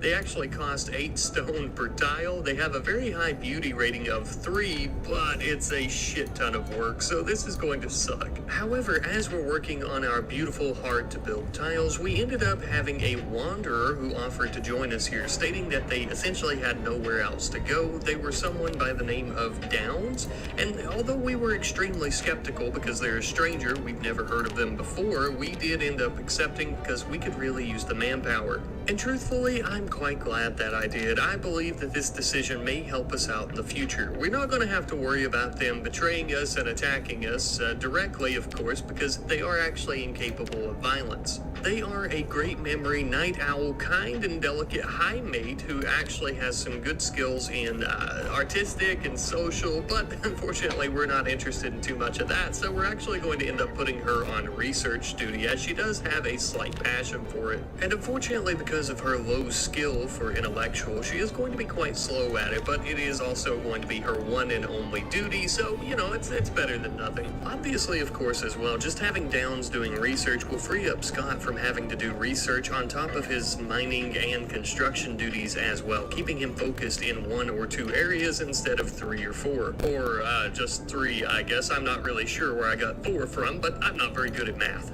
And since Scott had so much free time to help out Richard and Shinichi with all the construction and mining, we were able to finish up all 4 of our bedrooms. And I gotta tell you, these sure as hell beat the shit out of those wooden canopies, much more comfortable. The following morning, Shinichi went out to begin harvesting our first yield of pepper plants since fall has come. I forgot to mention that I planted these, but for whatever reason, they seem to be growing even though it's extremely cold outside. I ended up going with peppers simply because they don't have too long of a grow time, at least from what I could tell, and they have a higher harvest yield than rice. And you know what? I don't know. I just like peppers, I guess. However, I do not like when the wildlife of this desert comes out of the woodwork to just eat all of our plants that we've been growing. This damn dirty emu is going to pay. And after we blast its ass to death, we're going to turn it into a nice jacket. He was quite the feisty little emu, though. He was coming right at us after we began shooting at him. Luckily for us, though, we ended up putting him down with a few more bullets.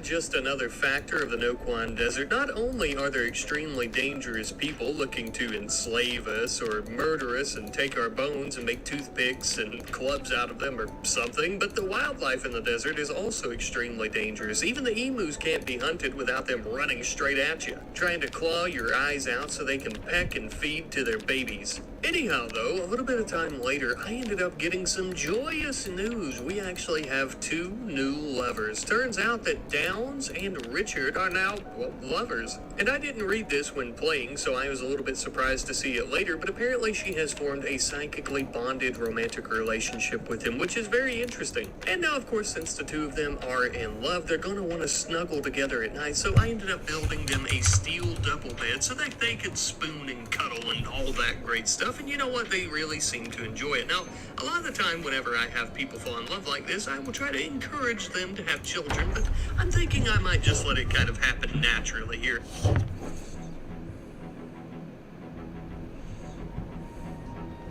Okay, I want to play. Okay. So I really fucked up. And I'm supposed to fuck Daniel. I have a memory. I remember saying this to you. But apparently the whole fucking friend knows it, but I haven't fucked. I wanna know how they know that. Like a sweetheart was in here. I told her she was really pretty. She told me I was really fucking pretty too. Whoa. And she was like, "Are you okay?" And I was like, "Yeah." She's like, "We help you in your dorm." And I was like, "No, I'm staying here." She's like, "With Daniel, right?" I was like, "How the fuck do you know I'm staying with Daniel?" Apparently I'm not keeping it low key, but I thought I was keeping it low key. Apparently not. But he told me that he's gonna make his rounds, and he said to just be like laying in his bed waiting for him. Like, who the fuck do you think I am? But actually, at the same time, it's like, it's fucking bid day, like, there's people for it. So, but you, yeah, I don't remember what I was saying. But yeah, basically, yeah. Yeah, basically, yeah. You need to get somewhere safe, okay? Thank you. You're crazy.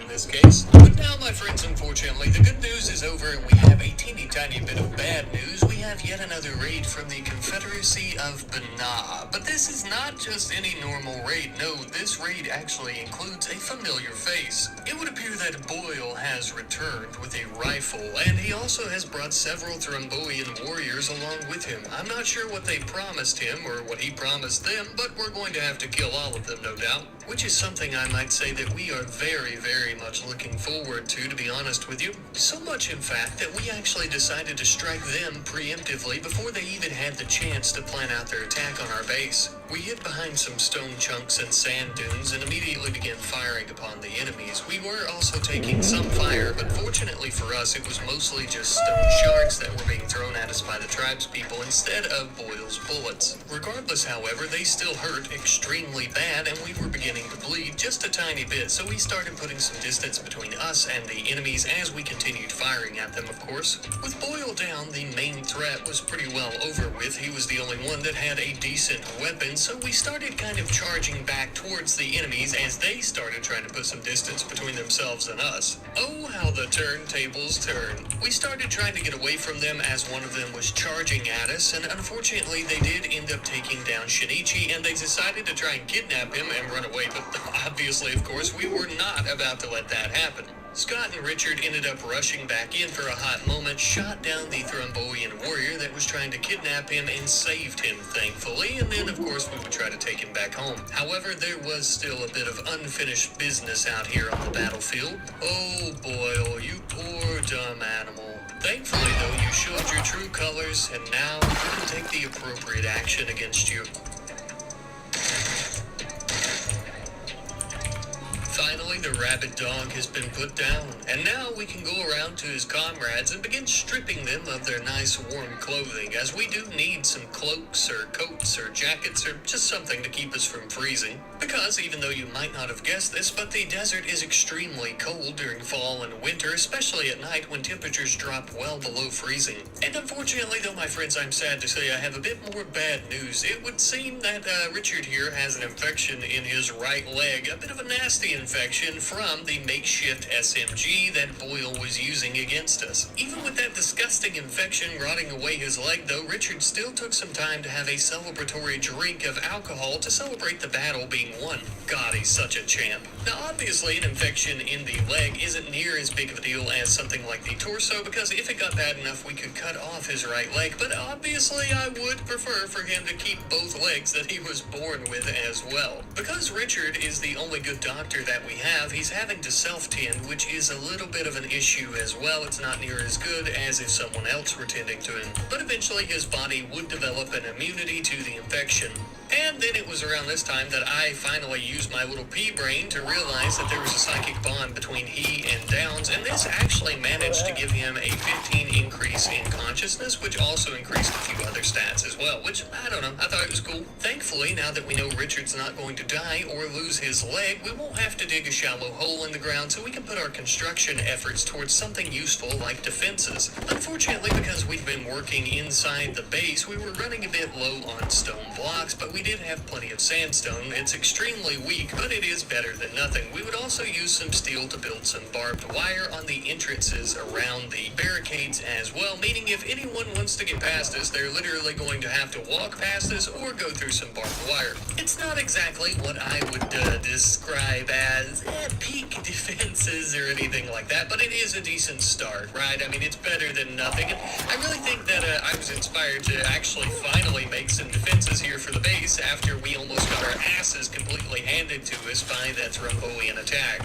Because unfortunately, that entire thing was extremely close to going tits up at any moment if we began getting hit by a few more of those rock shards, or if Boyle was a bit more accurate with his rifle. And if we plan on creating a gun empire and continuing the gun empire, we're going to have some people to do it, so we can't take any more chances. Now, of course, though, good defenses are not only defenses that are on the outside on a base, they can also be on a person as well. So, of course, we have our simple helmets, but I've also began building some ballistic shields. Now, I'm going to let Richard test out the first one just to see how useful they'll be in combat and whether or not we should continue building more for other people, or possibly even building them to try and sell to the Marshal Service or Rebel Forces, or basically anyone else that wants to buy them. I do already notice an issue with Richard using it, as he can't use his rifle with it being a two-handed weapon, but if he were to get into some melee combat, it'll definitely come in handy. You know, a moment ago I was talking about how I want everyone to have some nice warm clothing, and I'm glad that we managed to get this tribal wear, but it's not exactly what we're going for with Scott. Look, Scott here is our salesman for the gun empire, essentially, our representative. We need him to look bougie, and unfortunately, with his current attire, with this massive tribal wear on top of his perfect, pristine suit, he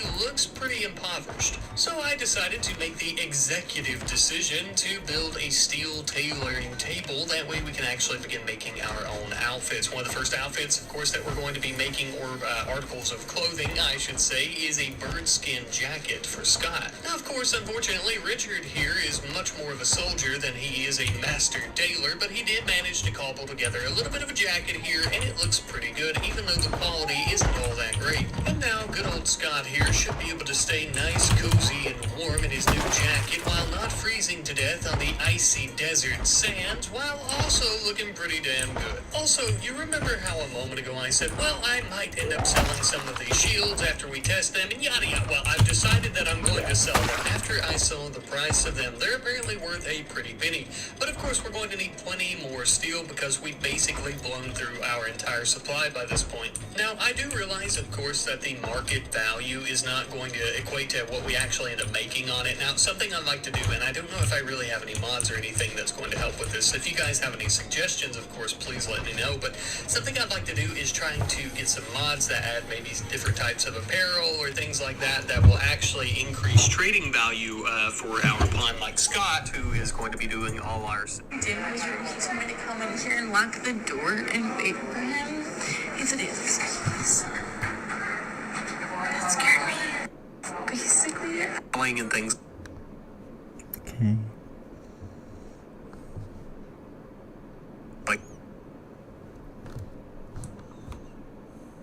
That. Speaking Speaking of which, of course, now that Richard has finally made about 5 or so shields, we're going to let Scott load them all up, I suppose, into his pockets. I prefer to think that they're all on his back, but he's going to head out to the RimWorld Marshal Service and try to sell some of them. Now, I do know earlier on as well in the video, when I was kind of discussing the plans here for this series and what I like to do, I talked about selling to not only the RimWorld Marshal Service, but also to the United Rebel Forces, both sides of the massive planetary war, right? Well, I do still plan on doing that. The only issue is the RimWorld Marshal Service settlement is currently closer to us, and we don't have any roadways going through the mountains to the rebels. So at some point, something I would also like to do is build a roadway between the valley here to both settlements. That way it's just as easy for us to reach the rebels as it is for the marshals. I'd also like to try and get a vehicle at some point. In the meantime, however, as Scott was on his way to do a bit of trading, we ended up having a man-hunting pack of snow hares enter the area, which was a fair bit strange, obviously, seeing how we're in a desert here, but I didn't decide to fight them. I actually decided to lock the door and just kind of hope that they would go away eventually. Now, this plan was obviously not great. This wasn't exactly the brightest idea for several reasons, one of which being, of course, that these animals aren't really going to go anywhere. I just kind of hope that the manhunter effect would wear off, and it may have eventually if I would have been able to wait it out long enough. But the problem was, while we're all staying inside under the hill here, we don't have enough food to actually sustain us for a long period of time. Since it's so cold outside, our pepper plants haven't been growing very rapidly, and that means that we didn't have a lot to actually harvest it and store it inside. So we have 1 pepper on our shelf. And as you might have imagined, splitting 1 pepper between 3 people isn't going to last very long. Probably not even through the night. Now, we do have plenty of pepper plants outside that are ready to be harvested, but the problem is the rabbits. Of course, though, I suppose that is a solution that we'll have to come up with in the very near future. For the time being, though, I decided to kind of wait it out and just see what happens. You never know, of course, and we kind of focused on building more storage areas, more shelves, stuff like that for all of our stone blocks and any other resources that we have. Because, of course, when operations really begin taking off, we're going to need somewhere to put all of our weapons and whatnot. While we're on the topic of weapons and whatnot, of course, it would appear that Scott's caravan has actually finally arrived at the Marshal Service settlement known as Antioch, where he would then begin selling the ballistic shields that we have produced and made a decent little bit of silver off of them. Sometime later, while we were waiting on Scott to return, we had already split that pepper into about 3 parts, and we'd already ate it, so we needed to go outside and get more food. So of course we engaged with the snow hares, began murdering them with our weapons, and there was very little damage done to us, thankfully. Now we can finally access our beautiful pepper plants.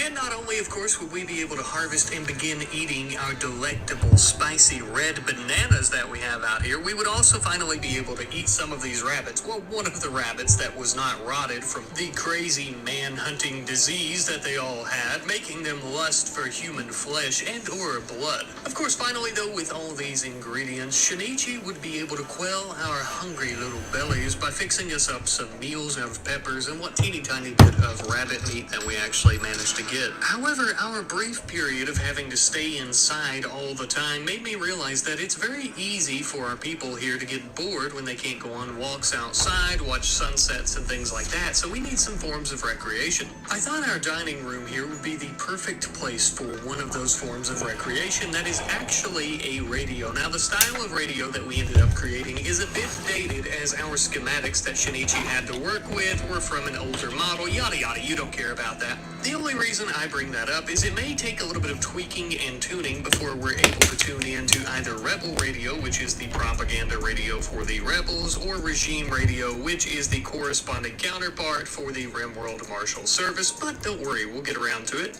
Now, of course, sometime later, we were still awaiting Scott's arrival with all the silver that he had made from the RimWorld Marshal Service with selling the ballistic shields, of course. It would take quite a while, over a day's worth of traveling, but eventually he did finally make it all the way back home. Finally, after arriving in our territory, as the moon had come up into the sky, he began entering the base where he would begin unloading his inventory, dropping off the silver that he had made. This, of course, marks the second time that we have actually made some money off of our products like guns, shields, etc. And so, my friends, I feel that this is the perfect place to end our episode. We have actually made 2 trips and made a teeny tiny bit of silver. I'm not going to lie to you, we haven't made a lot of money off of our products just yet, but of course, course, we haven't made many products, simply some helmets, which we couldn't sell because of my stupidity. I didn't check ahead of time, so we're wearing those.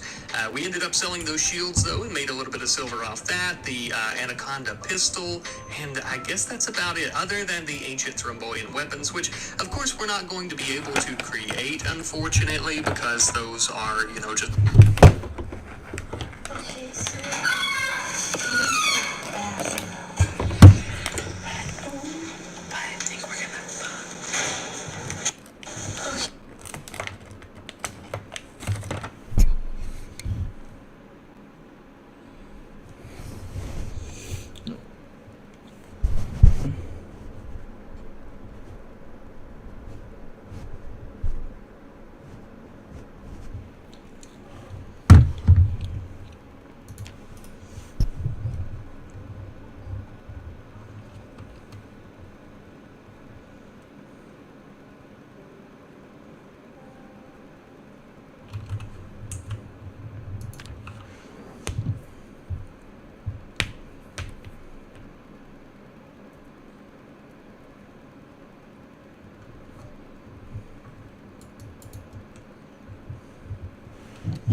ancient weapons that these... Unlike some hearts, Reese's don't taste like desperation. Happy Valentine's Day. Welcome, ladies and gentlemen, to RimWorld. This is one of my favorite games. No other game will let you make a clone army of child super soldiers that you can forcefully administer deadly substances to, all for the purpose of numbing the mental pain for the atrocities that we're about to send them off to commit. God, what a lovely game. Truly rated E for everyone. And by everyone, I mean everyone who's a war criminal. Anyway, today we're gonna focus on something more lighthearted than that. Welcome to my guide on how to become a space wizard by starving old people. This is going to be one of the greatest RimWorld videos of all time, so make sure you're sat back, relaxed, and you have a nice cup of tea in hand, for our merry adventure is about to begin. Oh, I'm so excited. We'll be playing a pretty vanilla start to RimWorld of a group of crash-landed individuals. They are Big Dave, a medieval doctor, Jimmy Neutron, a prostitute idol, and Fumblemore, our chief engineer. Oh, and assisting us today is a floofy little Labrador called Grognak Fleshmore. Ah, what a lovely normal group of friends. We are playing with a few minor mods today, mostly just to improve the UI, but the main change is the inclusion of vanilla Psycasters Expanded. Because our exploit today will be generating us a lot of Psycaster bonuses, it only seemed fair to turn the already overpowered Psycasters of the vanilla game into galaxy-brained space wizards that can of course cast fireballs and summon meteors. None of these mods are necessary for the exploit, but they do make it more silly, and I love silly things. Now the group have crash-landed into a temperate forest with crumbling walls and buildings, giant deadly bugs, and rampant dangerous wildlife. All things considered, it reminds me of Wales. We begin by constructing a rudimentary wooden hut to sleep in, and by we I mean Fumblemore, because she is the only colonist who can actually build anything. Thanks to her pace, we get to finish the first night with a storage room and barracks. This does wonder for the mental moods of our colonists. Keeping track of this is critical, as an upset colonist can have a mental breakdown that can eventually cause a death spiral into chaos, as they might eat all of our food or set the base on fire. These mood debuffs are highly realistic. For example, a friend dying is a -2 debuff, whereas the far more tragic atrocity of eating without a table is -3. This confirms that our colonists are of course civilized British folk, who even when crash-landed on a hostile planet need a nice table and afternoon tea set to stay in tip-top shape. We begin the necessary foundations of British society by placing down the old hoop and stick of happiness and planting a giant crop of potatoes for us to boil, mash, or even stick in a stew. But I hear you saying, viewer, when's the exploit happening? And don't worry, we don't even really need to do anything, because triggering this exploit is basically inevitable. We're going to be abusing the royalty DLC to secure Psy trainers. These are given to our colonists for completing quests and gaining feudal titles. The first quest is always going to be a very simple defend a noble from a rabid chihuahua, so realistically we don't need to worry much about our defenses. This quest will randomly come to us sometime in the next few days, so all I need to do until then is to keep my colonists alive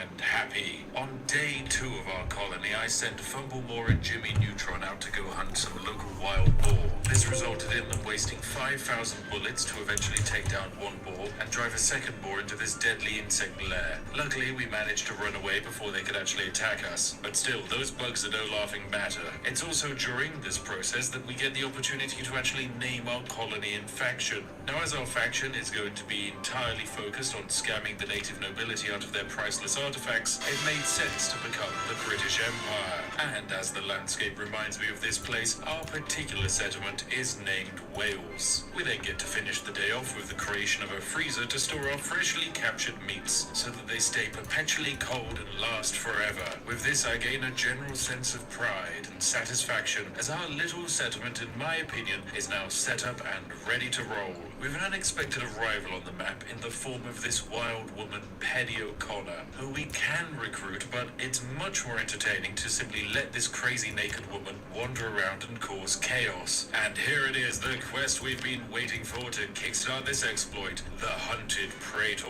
The quest is simple. Sophia, a praetor of the Empire, lost her guards in an ambush and is now being chased by a man-hunting Yorkshire Terrier. She wants us to keep us safe, and in doing so, she will bestow us with honor, which will turn one of our colonists into the rank of yeoman, or yeoman, yo-yo man, I don't know, it doesn't matter, a fancy low-level noble. Now, all we have to do to secure this is use a knife and 2 guns to bring down a tiny Yorkshire Terrier. Surely, nothing can go wrong.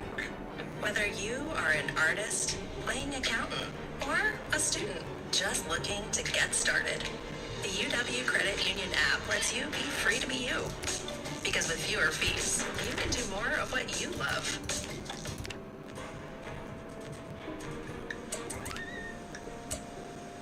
Yeah, that was easy. Turns out, nothing can go wrong. It was just a dog. What were you expecting, guys? Anyway, on with this quest. As you can see, we can now package up this princess and send her off to the Empire for our reward. In this case, as Jimmy Neutron is the recipient of the honor, he is now eligible for his yeoman ceremony. In this ceremony, a bestower will arrive to give Jimmy his feudal title and a single level 1 Psylink to unlock his inner magical powers. The bestower is escorted by a fleet of elite guards, and injuring any one of them will result in the Empire turning hostile to us and pretty much immediately destroying our entire colony. However, the bestower has not 1 but 2 Psylinks in their inventory, so if we can somehow make them drop their inventory on the floor without starting a war, then suddenly it's exploiting time. So let's accept the quest and get to work. Annoyingly, the Empire shuttle lands in the worst possible location, behind my wind turbine, which of course blocks it from generating basically any power. This gives us a ticking clock to deal with this quest and send them off before all of my food rots away in the freezer and we starve to death. Speaking of starvation, that's actually the mechanic we're going to be abusing today. So let me explain the step-by-step of our exploit. Step 1 of our exploit is to begin the ceremony in an unconventional way. Select any pawn other than the one that's actually meant to be receiving the title and right-click the bestower. Step 2 is for when you're now in the event window, please remove everyone from actually attending the event, especially the person who's meant to be receiving the title.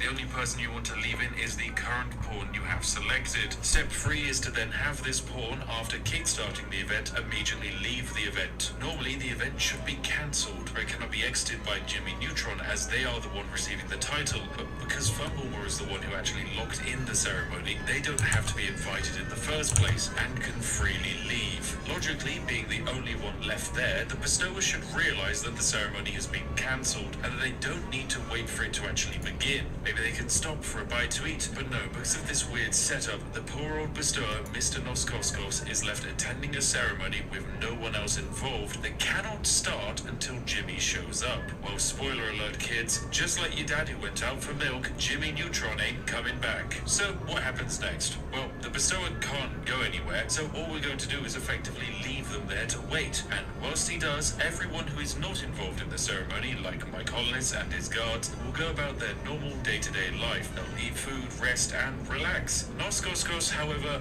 must stand still and wait, meaning he only gets to sleep when his body collapses from exhaustion, whereby he'll have a quick 10-minute power nap and then immediately bolt upright awake. Most importantly, they are completely unable to eat food. This even includes the food in their own inventory. You can probably see where this is going. Now all we have to do is wait for the fun to begin. And by fun, I mean the onset of symptomatic starvation. Tomorrow. After spending over 1 day without food, our friend here gets the severe malnutrition debuff. This is pretty bad and will eventually kill them. But to begin with, it just starts by lowering their consciousness. Eventually, we will hit a sweet spot between unlife and life, where the bestower passes out on the floor, but can be rescued by one of our colonists and fed a meal very quickly in one of our beds. This happens shortly after, and interestingly, when he passes out, he drops his entire inventory on the floor. And because it's on the floor in our colony, that means we can claim it and the Empire doesn't care. This now gives us 2 Silings and a fancy wizard staff, all for free. It does of course instantly cancel the quest for the ceremony, but this is exactly what we want. Big Dave then makes sure to actually feed Noskoskos a meal, as trust me, his death would still spell disaster for our colony. You don't want this man dying in your borders. But very interestingly, just a few hours after we fail the last quest by abusing an old man, the Empire wants to give us a second chance, and it kickstarts the quest again for Jimmy Neutron's Yeoman ceremony. That's right, ladies and gents, this is an infinitely repeatable loop that is perfectly balanced. We accept, and the second ceremony begins with the arrival of Chumnos. Chumnos, it's one of those things. Come on, I'm British, I can't be expected to pronounce names. Anyway, this bestower once again is scammed into standing in this room and not eating any food.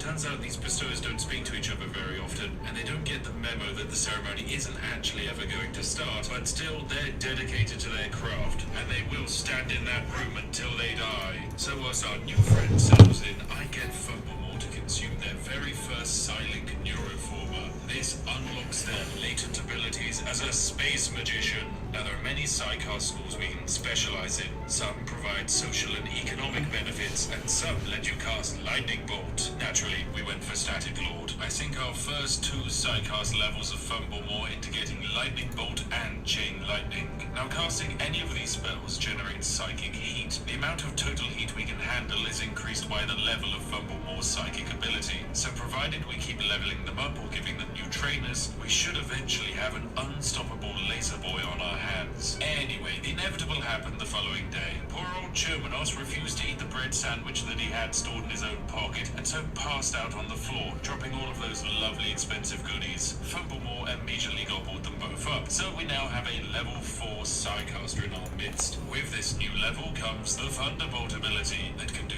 brilliant EMP damage over wide areas. So whilst our bestower recovers and we wait for the next quest to arrive, a new quest is issued, which of course we're going to accept. The challenge is simple. We must defeat 4 wild snow hares in true combat, and in return we get uranium that we can use for sculptures or weapons of mass destruction.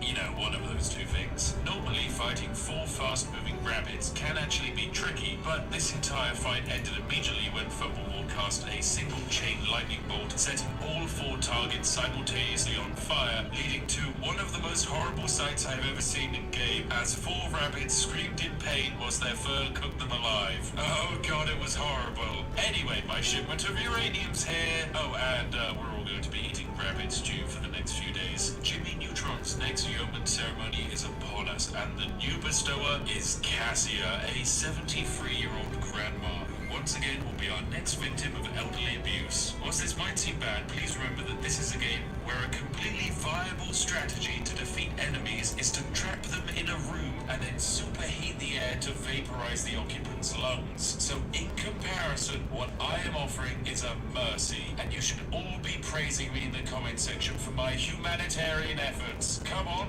do it. If you don't, I'll destroy the Earth's ozone layer. You know I have that power. Don't test me, YouTube. Anyway, whilst Cassia wastes away, we collect another bountiful harvest of potatoes, rice, and psychic amplifiers. Also, update on O'Connor, our wild woman. She has, for some reason, moved into the insect cave of death and has made friends with them. As a team, they've managed to take out multiple raiders that decided to walk through the cave en route to our base. It's a very curious setup, but one that seems to be working in our benefit. Oh, and Big Dave and Fumblemore became lovers, which is wonderful. Anyway, as a reward for pairing up, Big Dave is granted 2 Psycast upgrades of his own, and he chooses to become a fire mage. The wizard settlement of Wales is starting to look very dangerous indeed. Anyway, back to the topic of raiders. We are attacked by Resh here, who, like many others before him, decides to try and attack our colony via the insect caves, which, it does not go well. Whilst O'Connor slumbers, her insect allies make short work of this raider. Honestly, despite the game being over 10 years old, it still amazes me with weird situations like this unconventional alliance. Why are the insects working with this wild woman? Why don't they just eat her? I have no idea, but it's very cool. The next raid is upon us, and this time it actually reaches us. We position our colonists and excitedly try out Big Dave's new fireball spell.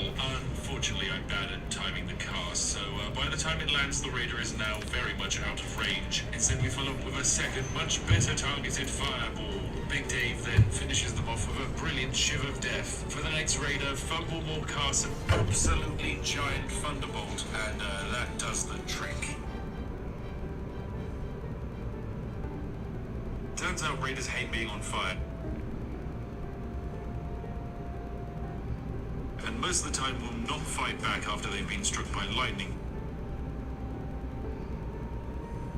because they're too busy putting out the flames. And a thunderbolt, and that does the trick. It turns out raiders hate being on fire, and most of the time will not fight back after they've been struck by lightning, because they're too busy putting out the flames. Anyway, with those raiders defeated, it was technically another quest completed for the Empire, so Jimmy Neutron is offered the rank of Acolyte, and a brand new ceremony to go along with it. The only issue is, because we're now moving up in the world, we need a suitable throne room before we can even accept this quest, and start scamming our next set of Psylinks. Our colony actually manages to grow for the first time when Levi here offers to join us out of the blue. He's not particularly skilled at anything and won't be becoming a wizard. He will instead be working in the mines to build Jimmy Neutron a throne room befitting of this mighty prostitute idol. Things are getting very weird though, as Jimmy Neutron even makes an excellent sculpture of themselves out of uranium. Definitely one of the art pieces of all time. Anyway, eventually the throne room is complete and it looks amazing. Cassia is sent over to bestow our new Psylinks in this ceremony, although once again we can just trick the AI the same way we've done before. I must say, it is rather intimidating though to imagine Jimmy Neutron sat in a giant marble hall with wood braziers, meditating on his golden throne, all whilst looking at a uranium statue of himself. It honestly sounds like some kind of crazed AI art prompt. I wonder what on earth it could make. Cassia also appears to have brought the worst possible guards with them, as upon arrival, 2 of them start brawling, and one of them breaks the neck of the other. The rest of the day is pretty standard Rimworld stuff. We starve the old woman, our crops get blighted, oh, and Fumblemore absolutely evaporates this boom rat using his mind powers. Yeah, I think he's dead. Cassia, of course, cannot last forever, and on the 7th of September, she collapses. I felt like after all of this waiting, it was finally time for Jimmy Neutron to unlock their hidden potential and gain psychic powers. It's mostly because I just love the mental image of Jimmy Neutron mind-blasting barbarians into atoms. So Jimmy becomes our Ice Mage and releases his elemental abilities in the form of an Ice Spike and Frost Ray. It has only taken a few weeks, but the mighty British Empire has now got 3 powerful wizards to defend itself. Also, Grognak Fleshmore is still here, but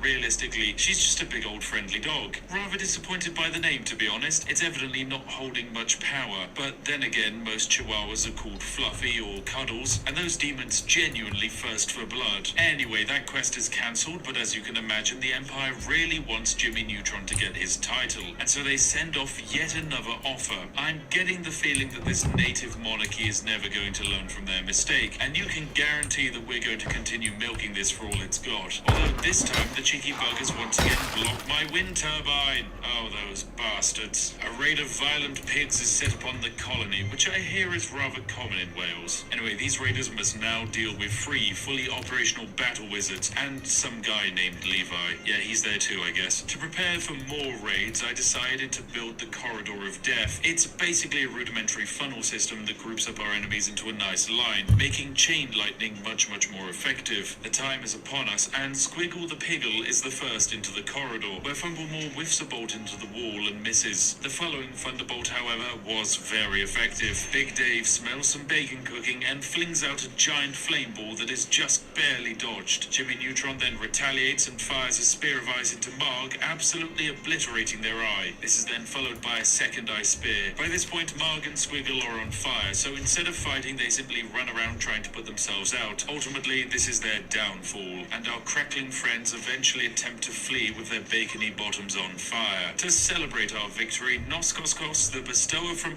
earlier in this video and the first one to give us our gifts, is back to bestow again, and once again falls for the exact same trick of malnutrition and bestows 2 brand new psychic boosts on the floor. Big Dave takes the first to learn the explosion spell, and with the second teaches himself how to do a flaming eye blast. With this, we now have 3 absolutely terrifying psychic wizards that can meditate in the throne room of Jimmy Neutron beneath his glowing green statuette. Well, seeing as we have 3 incredibly overpowered colonists, I do believe that it is probably a good time to go and deal with the ancient danger in our region. Now, I'm going to predict that it is located behind this granite wall here, so yes, I will select my 3 combat wizards and just bring Levi along. He's having a brilliant time playing with the old hoop and stick. He should be left alone. This is a job for the 3 battle wizards. Between them, they have a fantastic array of magical abilities, some of which may or may not get a tad little silly, but my idea is very simple. Crack open the wall, yeet in an explosion, and then see if we can hit them with a thunderbolt. Alright, we're going to have Jimmy Neutron bring down the wall.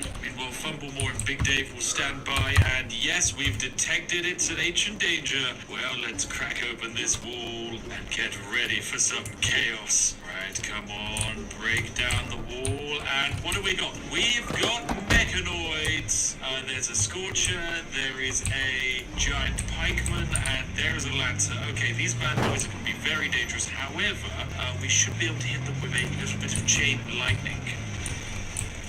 Oh my god, I hit that one with a chain lightning, and it appears to have opened up the entire room to a bunch of people. Well, the only logical solution is to hit them with an explosion, and Jimmy Neutron, you can just yeet an ice spike out into this Scorcher, because the last thing we want is this bad boy to stay alive. Also hit him with another bolt. Yes, why not? Jesus Christ, oh my god. Jimmy Neutron, are you okay? You have taken a gunshot to the head, but the room is now very much on fire. Right, lads, let's just quickly disperse from this area after what we've done to it. Just waltz on out of there. Let them deal with some of the repercussions. Oh my goodness. Okay, if we can get another chain lightning off, that would be amazing. There we go, one quick chain bolt later, very successful, although this bad boy is now coming outside, which is not a good sign. Ice spike into it, let's hit it with a fireball as well.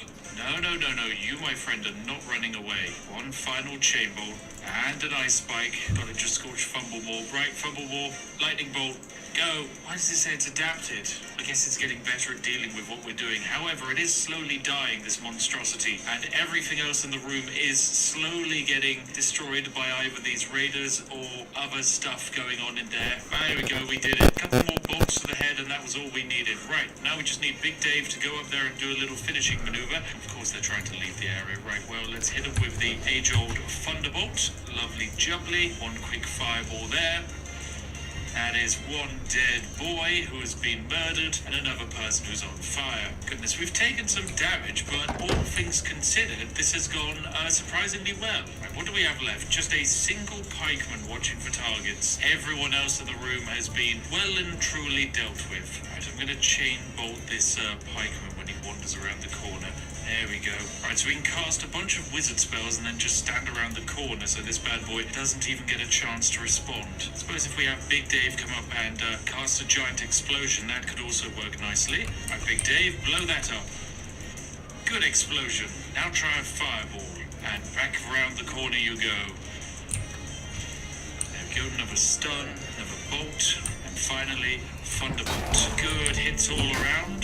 This boy is still going, but he is getting stunned. Can I just keep casting Chain Bolt on it? Yes, I can. Oh my goodness. Oh my goodness, I'm such a wizard. Its ability to move has been greatly diminished, but it is still alive. Okay, you know what? We're gonna leave that last one alive, because for whatever reason, I seemingly can't defeat it, so let's just let it be. You can live in this cave, Mr. Pikeman. I've hit you with so many different ranged balls and magical powers that, you know what? This one's yours. Right, I have decided to partake in a little bit of questing. I've sent the illustrious Big Dave and his girlfriend Fumblemore out to this logging site here, which is owned by an enemy faction. Now, we don't really want to loot it. I mostly just want to, you know, turn up and murder people, as I think that's a splendid idea. So here we go. We have arrived at the campsite. Let us zoom on in. What have we got here? We've got some giblet cages with some poor corpses left inside, and 2 wooden huts. Fantastic. This is the small little base we've wandered into. Unfortunately, they appear to have built most of their structures out of wood, and here they are wandering around. Yes, I think they can see us, but yes, it does indeed look like they can see us. Oh, and they've got a little wall in a house here. What I am going to do is, I think just do a meteor shower. Yeah, this seems like a splendid idea, so we're just going to call down a wave of meteors right there.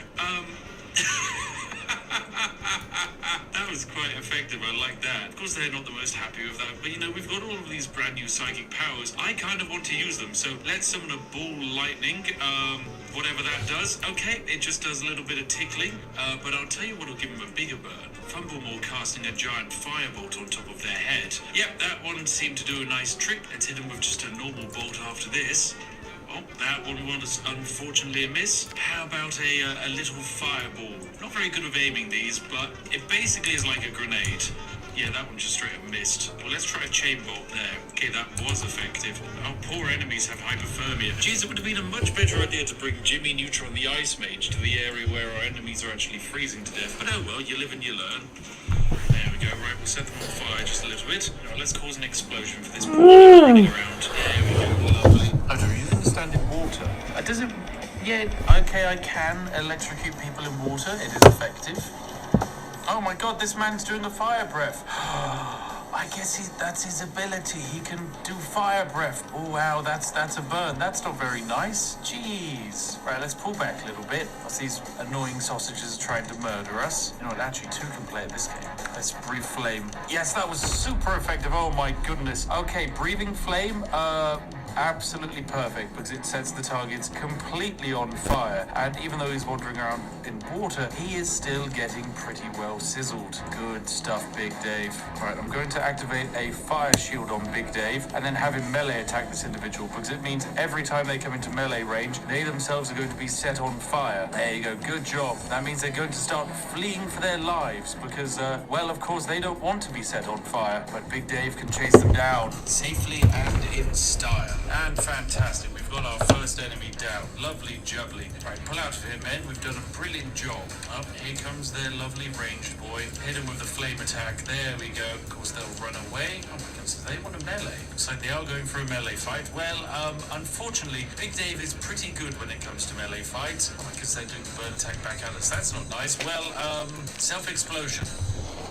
Oh my goodness. Self-explosion, pretty good indeed. Maybe I shouldn't have brought the fire mage to fight against the impids that are naturally fire resistant. Yeah, I definitely feel like I brought the 2 completely wrong individuals for this fight in the cold environment with the fire resistant specimens. And there we go. We've killed both of the impids. It's time to undraft our team and leave on out of this world map and go back to base. Okay, right. We actually have quite a challenging raid, and I do believe this will be our final challenge for the video.